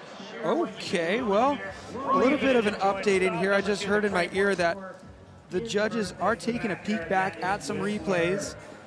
They're taking a look at one gate up on the course. I'm not sure if we're going to be able to get a replay of what they're looking at to maybe see. Here we go. Tell me what you see here, Andrew. Wow, look at that. That does look like Loron did not get his front wheel on the correct side of that gate. It was the first gate. He clips that one, but he was on the right side of it. It was that first gate. Here we go. Oh. We have it there. That is very tough to tell. It does look, from my angle, that he might still be fine with that, as long as both wheels on the racing line side of this pole. So we'll take one more look here. Oh, it does look like that pole is on our side of that front wheel. Yeah, that is so tough to tell, but it almost looks like if you hit that thing head on, you could argue either which way, but it even seems like it might be a DQ. But it might not matter because it looks like Lemoine was going to win it anyway. So Lemoine into the gold medal matchup. Despite that mistake right there, Larone still with an opportunity to win a bronze medal. We'll send him to that small final. But who are they going to match up against? We're going to find that out momentarily. It's either going to be the man on the left side of your screen there, Bernd Winkler, the number 2 qualifier, or Billy Meeklam, number 6 qualifier, who is back by 1.7 at this stage in the game. Would be pretty interesting if Bernd Winkler makes it through this round and links up with the number 1 qualifier. We always talk about that collision course, the 2 fastest riders maybe duking it out for the gold medal. As hyped as we were on the style of Billy Meeklam on that first round, he did say that he missed his first trick. So let's see if he's got something to step it up and try to catch up to Bernd. Nice. Big truck to X up. He's straight back on the pedals down the landing. The Austrian is so quick on these turns. Look at the pace he's carrying. No surprise, the number 2 qualifier, so good on the speed. Solid bag of tricks here. Oh, a little late on that turn, and almost missing the trick as well. Wow. That is going to hurt him here. Billy could do this. Wow, Bernd has some time to work with. Is it going to be enough? So Billy with the win on that round and was able to get 2 successful tricks off on both jumps. Let's see how this plays out. It could go either way, and both riders know it. Billy got that table quite clicked again. Bernd with issues on jump number 2. So the Austrian had a lot of time to play with coming into this heat, and he sure needed it. He did it! By 0.5, so almost comfortable after that big mistake. Yeah, Billy able to make up the deficit, but not quite enough of that deficit, and unfortunately he's going to be packing up. Well, this is a nice truck to X here from Billy. Straight on the pedals. I mean, I did tricks, Cam. You did tricks. How many times were you focused on tricks and pedaling down the landing of the jump that you just tricked? That's the best part about speed and style is you see as soon as they get their bike straighten out to the landing, tires touch down, and they're on the gas. Oh man, he's so consistent. Billy Meeklam with that clicked 360 table with a little tweak of style inward after the table. So Billy is going to go on to face off with Adrien Loron for the bronze medal. You heard it there from Derek Foos. The bronze medal matchup will be Adrien Loron. All right, let's move things over to the women. We've got a bronze medal matchup on our hands right now. Time to give away some hardware. This is Miller versus Goombs. And if there was ever a time to dig deep into that trick bag, we had the privilege of having Casey Brown up here kind of sneakily telling us some of the tricks we could look out for. We got Robin Goombs in the gate against Natasha Miller. So Goombs, if we look back, had a little bit of trouble on her last 2 attempts on that flip knack-knack. She's going to be looking to clean that up, or maybe we're going to see some of those sort of suspected tricks that Casey let us know that she had, because she definitely is going to want to walk away with a medal. Gates down, both riders out. Coming around the turn 2, straight at the jump. Let's see what Robin can do. Can she clean it up? Straight backflip. Oh, huge mistake from her. She played it safe, Alan, and it's not going to play well for her here. Big mistake from Robin Goombs. Natasha, the junior, riding way above her experience level here today, has a huge chance for a bronze medal and a huge upset here. But something slowed her way down. T-bog there. Oh, for Natasha Miller. Oh, she's down. It's not over. Robin's coming back. Down. We spoke too soon. The inexperience has shown its head. Huge crash from Natasha Miller there when she was far ahead. Okay, well, some replays are in order. What a crazy heat. I mean, you never know in speed and style. You never do. It could be one rider or the other. Good heads-up play by Robin to get back on course without missing a gate and get herself down to the bottom. She did land low on that first jump again. I do believe the sun is playing a factor in that.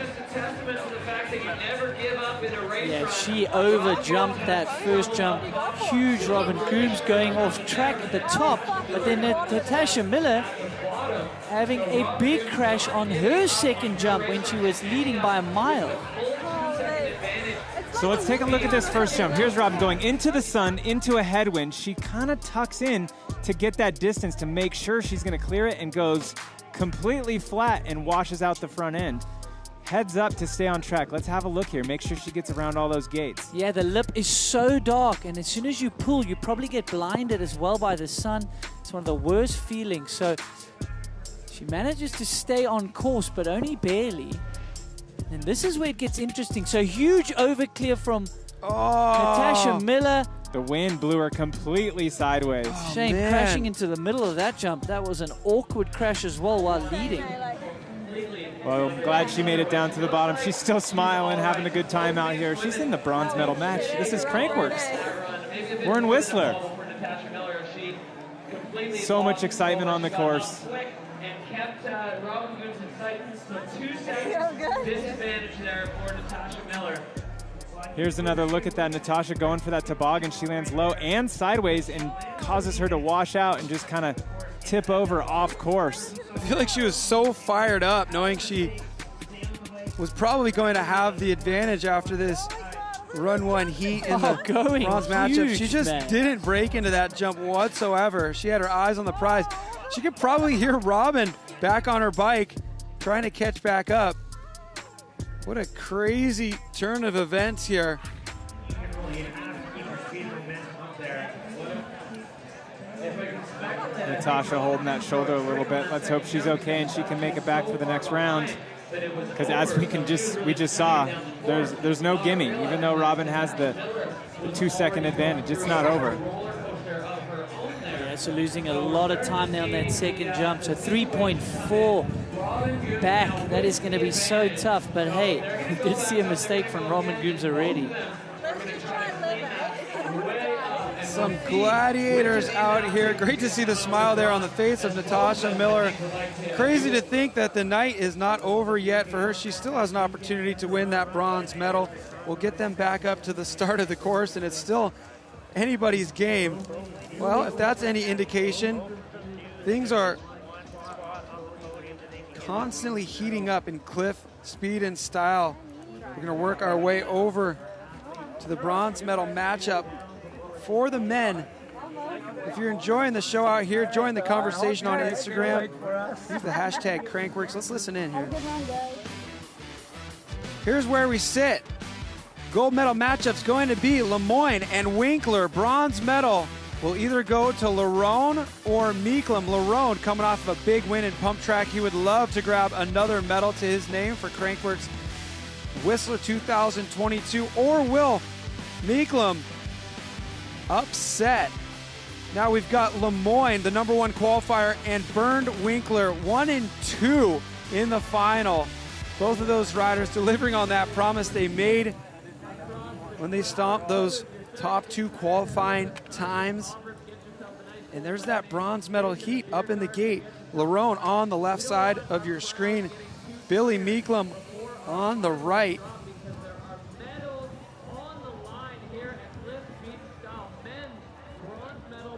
Adrien Loron on the borrowed bike.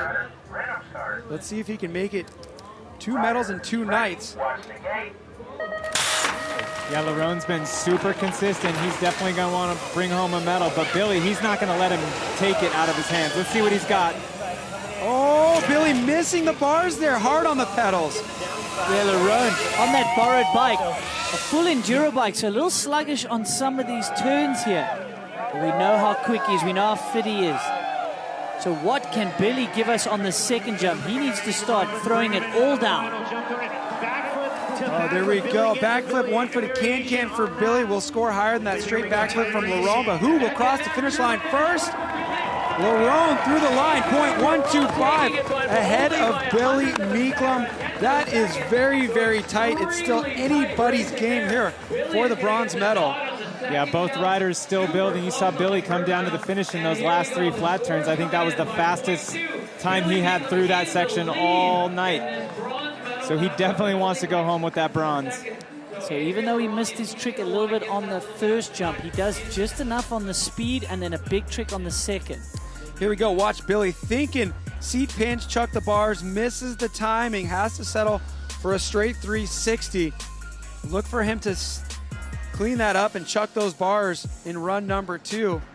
But making up for it here on jump number 2, getting the combination on that backflip that will score higher. He got that foot over that top tube. We call that a backflip 1-footed can-can. So Billy's slightly doing a little more on the jumps, and Larone just a little bit ahead of him on time. Let's see how it shapes up after we get the judges' score in.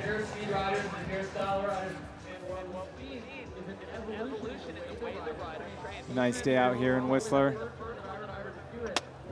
Fans loving the action. Back up to the top. What do you know, folks? It's time for run number 1 of our gold medal matchup in the women's category for the CLIF Speed and Style. We got Wiggberg versus Scott. Can Scott carry all that momentum from the past 2 nights? We're about to find out. This is it. This is for the gold medal. Both riders going to give it everything they have. Jordy laying down the power. Let's see what she's got on the jump. Good tuck no-hander to ET. Tuck no-hander out of Alma there too. I wonder if the wind is playing in a factor, and that's why she's not spinning that 360. You would have to think so. This is the time to throw that trick. Is she going to maybe try throw it on the bottom jump? We haven't seen her do it, but that is Very surprising that she didn't do the 360 because she's way back on speed here. No, she doesn't do it on that jump either. So is the sun playing a factor and the wind here tonight in the finals? Wow, Jordy Scott through the line first by an advantage of 1.1. Big surprise there, not seeing Alma Wiggberg flick that bike sideways into a 360. That has been her bread and butter that has gotten her to this point now, the gold medal matchup. But Jordy Scott, she's got 2 silver medals in the past 2 nights. She would love a gold. Nikolai, your thoughts on Alma missing that 360 here on jump number 1? I think Alma is showing a little bit why speed and style is such an exhausting sport. She's done so many races tonight. She's cleaned that 360. You know, it's a difficult maneuver, so I'm sure she was nervous going into it every run. She cleaned it a bunch of times, but it's exhausting. I don't know, maybe she just doesn't want to have a big slam on it because it is a risky and difficult maneuver. So she's more comfortable with the tuck no-handers, and maybe she thinks she can catch Jordy with the speed. So it's strategy out here, but that 360 is so impressive, so nothing against her for not throwing it, but now, like you guys said, now is the time that she needs it most, so let's see if she lays it in the next run. Good stuff, Nikolai. I think Nikolai has a great point right there. Think about how many runs they have done and the amount of energy it takes. You know, 360 is all about timing, but it also takes a lot of exertion to snap off the side of that bike. So we'll see what happens when we get them back up to the top. But right now, look at where we sit. The gold medal matchup. Tomas Lemoine, #1 qualifier, going up against Bernd Winkler, #2 qualifier. Cinderella fantasy story right here. We love to see things play out like a storybook here. 1 and 2 going up against each other. What will the story be? That crash course coming to fruition. Let's see what happens as they come out of the gate. Both riders going extremely fast. Wow, gets the triple truck there. Winkler, he is going so quick, and then he was able to brake a little bit to get the perfect speed for that jump, but Lemoine is on the gas now.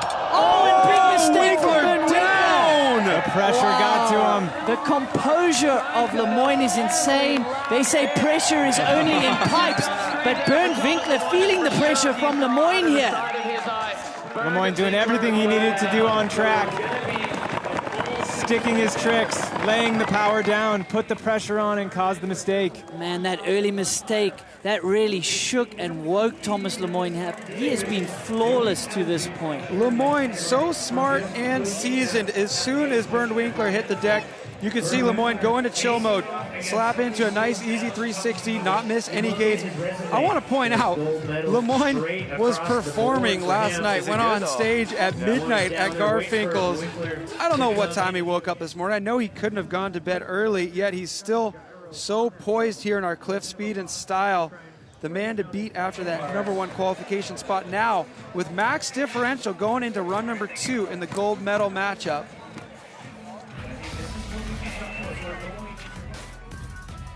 All right, look back at the crash, guys. Yeah, that turn has been deteriorating throughout the night, and I've been watching, and it just looks like it caught him a little off guard. He's definitely, that front tire just pushed through that turn. It's getting a little choppy and a little dry. Wow, he was pushing so hard. Lemoine was ahead of him there. That's often how these mistakes happen. If you're not composed and you know you can make it up somewhere else, you often push in the wrong place. But yeah, you can see how dry it is. He's put on a great show for us. Gave it his all to the end here. He was definitely the fastest on track, minus Lemoine. So incredible from Bernd Winkler, the Austrian, coming down here. He knows he's lost the max differential here in heat #1 of the gold medal matchup. You always want to win, but sometimes you get second. Some I used to always say, there's nothing wrong with silver. So he's still out there having fun. You never know what could happen. They're going to be laying it down on that final run. Yeah, at least he knows he went down trying. He didn't play it safe, that's for sure. Well, there we go. Run #2 of our bronze medal matchup for the women. Robin Goomes going up against Natasha Miller. Huge story from their run #1. Both riders going down.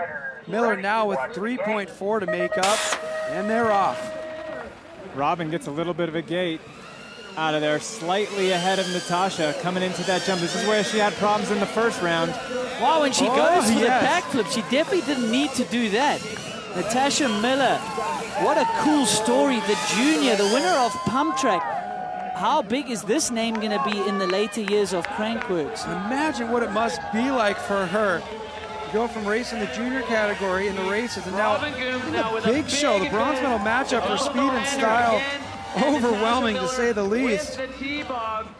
So Goombs doing what she needs to do here, risking it at the top with a backflip, winner on speed. That secures her the bronze medal, but awesome riding from Miller out of Canada, the junior. We will be hearing that name again. Absolutely. Plenty of places for her to train here in Canada. They have some foam pits and some airbags around. You know she's going to be learning some more tricks and coming back for another shot at this. Yeah, that's not the last we're going to see from Natasha Miller. I feel like she's climbing the ranks at the perfect time in this amazing period of time we're in right now for CLIF Speed and Style. Good to see. We've now officially given away a bronze medal for the women. We're about to give one away for the men. Billy Meeklam against Adrien Loron. Larone, as we said before, riding the borrowed bike, issues making it here to Whistler with his own bikes. So improvising all the way to a gold medal last night in Pump Track, now finding himself with an opportunity for a bronze in Speed and Style. Riders ready, watch the gate. Not a big differential between these two riders. Both have decent bag of tricks on the gas, coming at that first jump. Larone with that perfect flat spin. Billy getting that truck to X off and straight back on the pedals. Wow, and it looks like a mistake from Laron. He is behind here on the speed portion. Billy Meeklam getting his trick. So Larone's going to have to push, but not too hard.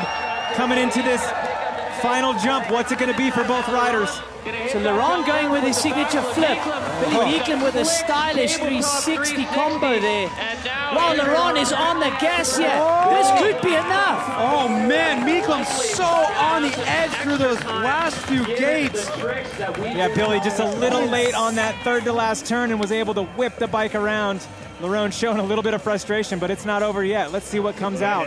So Billy's got a bunch of time back on those jumps. Whoa, Billy Meeklam takes the bronze medal. Yes. Congratulations to Billy, able to overcome that deficit, doing it with style.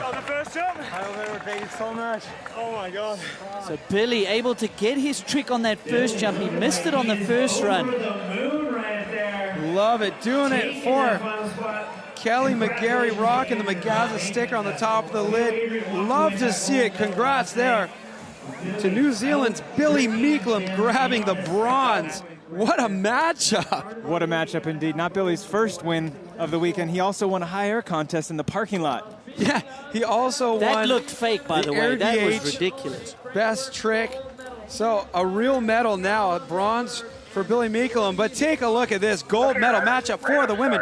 Jordy Scott going up against Alma Wiggberg. Ready, watch the gate. Gate comes down. We know Jordy's got the speed, but we also know Alma's got that 360, which we didn't see on that last run. So let's see if she can pull it out. She's got to go for it. Yeah, she goes there for it is. Please. Comes all the way around. Okay, back on the pedals. Let's see if we can bring it home. So Jordy Scott, this is the gold medal matchup. Looked like she stood herself up in that turn, but she is still ahead. Alma could do it with that 360. She's 1.4 back. We know she's got a bag of tricks. Let's see what happens on this final trick jump. There's a backflip. Alma, come on. Here we go. That's got to be enough, Alma. She's got to get on the gas here. Wow, Jordy hitting it. It's all kicking off here in the finals. Oh, my goodness. Alma not holding back. It wasn't the wind. It wasn't the sun. She left it all out on the course. What an effort out of both of these amazing athletes. This is ridiculous. Alma was 1.4 back. She 360 jump number one. She backflip jump number two. She crossed the finish line in second. Will it be enough? Will Jordy Scott have 3 silver medals in 3 nights? This is ridiculous. Man, I can't believe they're not scoring this 360 higher compared to what Jordy's doing. Look at that spin, just perfect, straight to the tires, back on the pedals, pedaling before she's off the landing. That just shows how dialed that 360 is. 360s are so much harder, but to think that she's been sleeping on us with this backflip the whole time, peaking at the right moment, deciding that the gold medal matchup is the right moment to step outside your comfort zone and really go for it.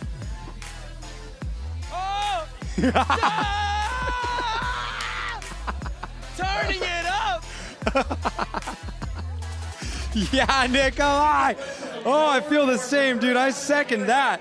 All right, what are the scores going to be? Who's going to grab the gold? Who's going to grab the silver? Drum roll, please. Look at that, Jordy Scott. After 2 consecutive nights with silver medals, she grabs herself a gold. Well deserved. And Alma Wiggberg digging deep, trying to do what she could to take the rug out from under Jordy. It's going to be a silver for Alma. So Alma getting her first medal here in the speed and style competition, building that confidence, doing tricks in that final run that we hadn't seen all night. She's going to be an exciting one to watch through the rest of the World Tour. So Jordy just having too much speed for Alma. That was incredible. Wow, what are we witnessing here in the ladies' field? A 360 and a backflip. But Jordy Scott was doing these sneaky combos that the judges were scoring pretty high. You know what? If Jordy would have been a fraction of a second slower at any point in this course, she would have been walking away with the silver. You got to give credit to Alma Wiggberg for digging deep. But Jordy, come on, a silver 2 nights ago, a silver last night, and now finally you're going to occupy that top step of the podium. The last 3 days have been crazy for you. Is this the best moment so far in your Crankworx career or what? It's a pretty good one. I am so happy to break that second place streak I had going. Back in the BMX days, I was called second place Jordy for quite a few years, so I was scared we were going down that route. But yeah, it was a great night. It was super sick to go against Alma in that last run. She made us look really good.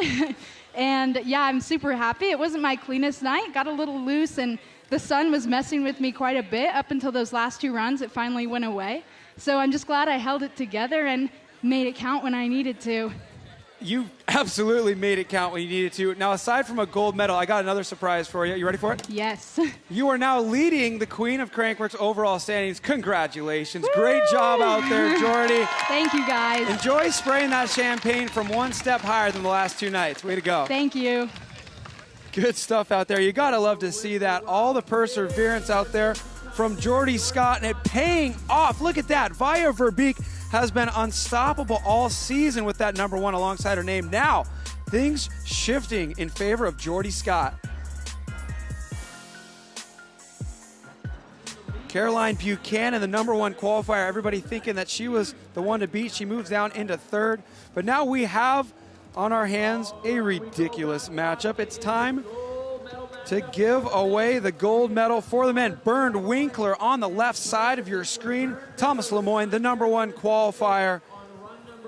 The rider on fire in speed and style. He kicked off the season with a gold medal. He's looking to back that up now here in Whistler. Bernd Winkler taking a crash in run #1. So 2.1 to make up. Tomas Lemoine needs to be very conscientious of what's on the line here. Keep that bike up and on the correct side of those gates. Yeah, Bernd with a huge bag of tricks. So Tomas is not going to be able to just get a free run on this one. He's going to need to lay down some big tricks, lay down some big speed. Let's see what they got. Both riders coming out side by side. Bernd hard on the pedals. This is where it's going to be his opportunity to make up that time. Lemoine getting that double truck off. Well, that's incredible. He probably could have played it a little bit safer, but Lemoine going with a double truck there.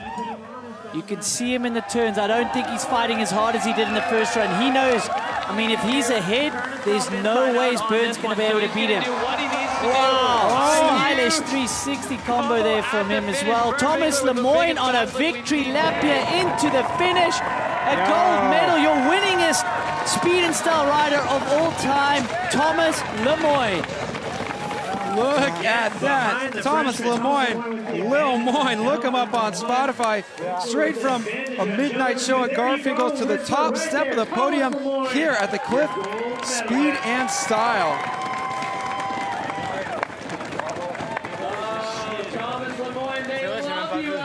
You gotta love the camaraderie between all these riders. They're all out here pushing, they're all out here competing against each other. But what they're really doing is they're pushing this sport to the next level each and every round. Wow, what a hard-fought battle. I want to take a look at these jumps and just savor the fact that Tomas Lemoine knew if he kept that thing on the proper side of those gates, he was going to be strolling right to the top step of the podium. Does a nice 360 inward table for the fans, celebrating through the finish line. Tomas Lemoine, congratulations, my man. #1 qualifier and backing that up with the gold medal. Now, I could ask you some standard questions. We always do. You've won a lot of these, but I want to ask you how your show went last night, midnight at Garfinkel's. Somehow, you still had enough energy to go win that gold medal. And, when I woke up, I thought I was having no energy. I struggled in the morning. The little 2 hours break made me having a good time, and I felt way better in the afternoon. I tried to stay focused. I know how it is. It's long days. It's super hard, and you don't have to do any mistakes. So I was a bit sad about yesterday because I was not so happy about my riding in pump track. So I had a little rage, I think. Yeah, you harnessed the rage. Now, talk to me about slope style. We're going to see you out there on Saturday. Red Bull Joyride. How's practice been going so far? I've missed today because of this, but I feel good on course. I very like the course. It's super fun. I don't know what the boys are doing today. I hope they killed it. I'm excited to have a full day tomorrow. More Saturday. I'm very excited about this. I got plans. Let's see. Yes, I'm sure you have plans. I'd say it worked out. It was worthwhile to skip slow practice today because you are our CLIF Speed and Style gold medalist. Go soak it up, get some rest, and we'll see you back for slope style. Congrats. Thanks, man. See ya.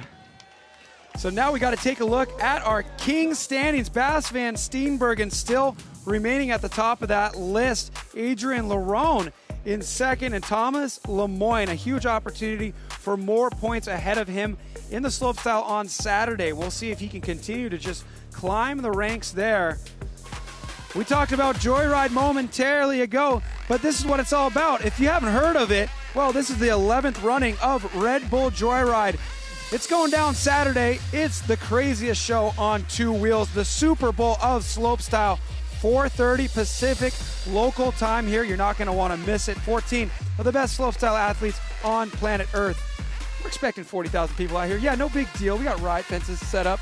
The crowd's going to go crazy. Well, that was a great final there for CLIF Speed and Style. I got to thank you for tuning in. My name's Cam McCall. Thank you, Alan Cook, Andrew Neethling, Nikolai Rogakin for the hype. We'll see you back on Saturday for Red Bull Joyride. Good night.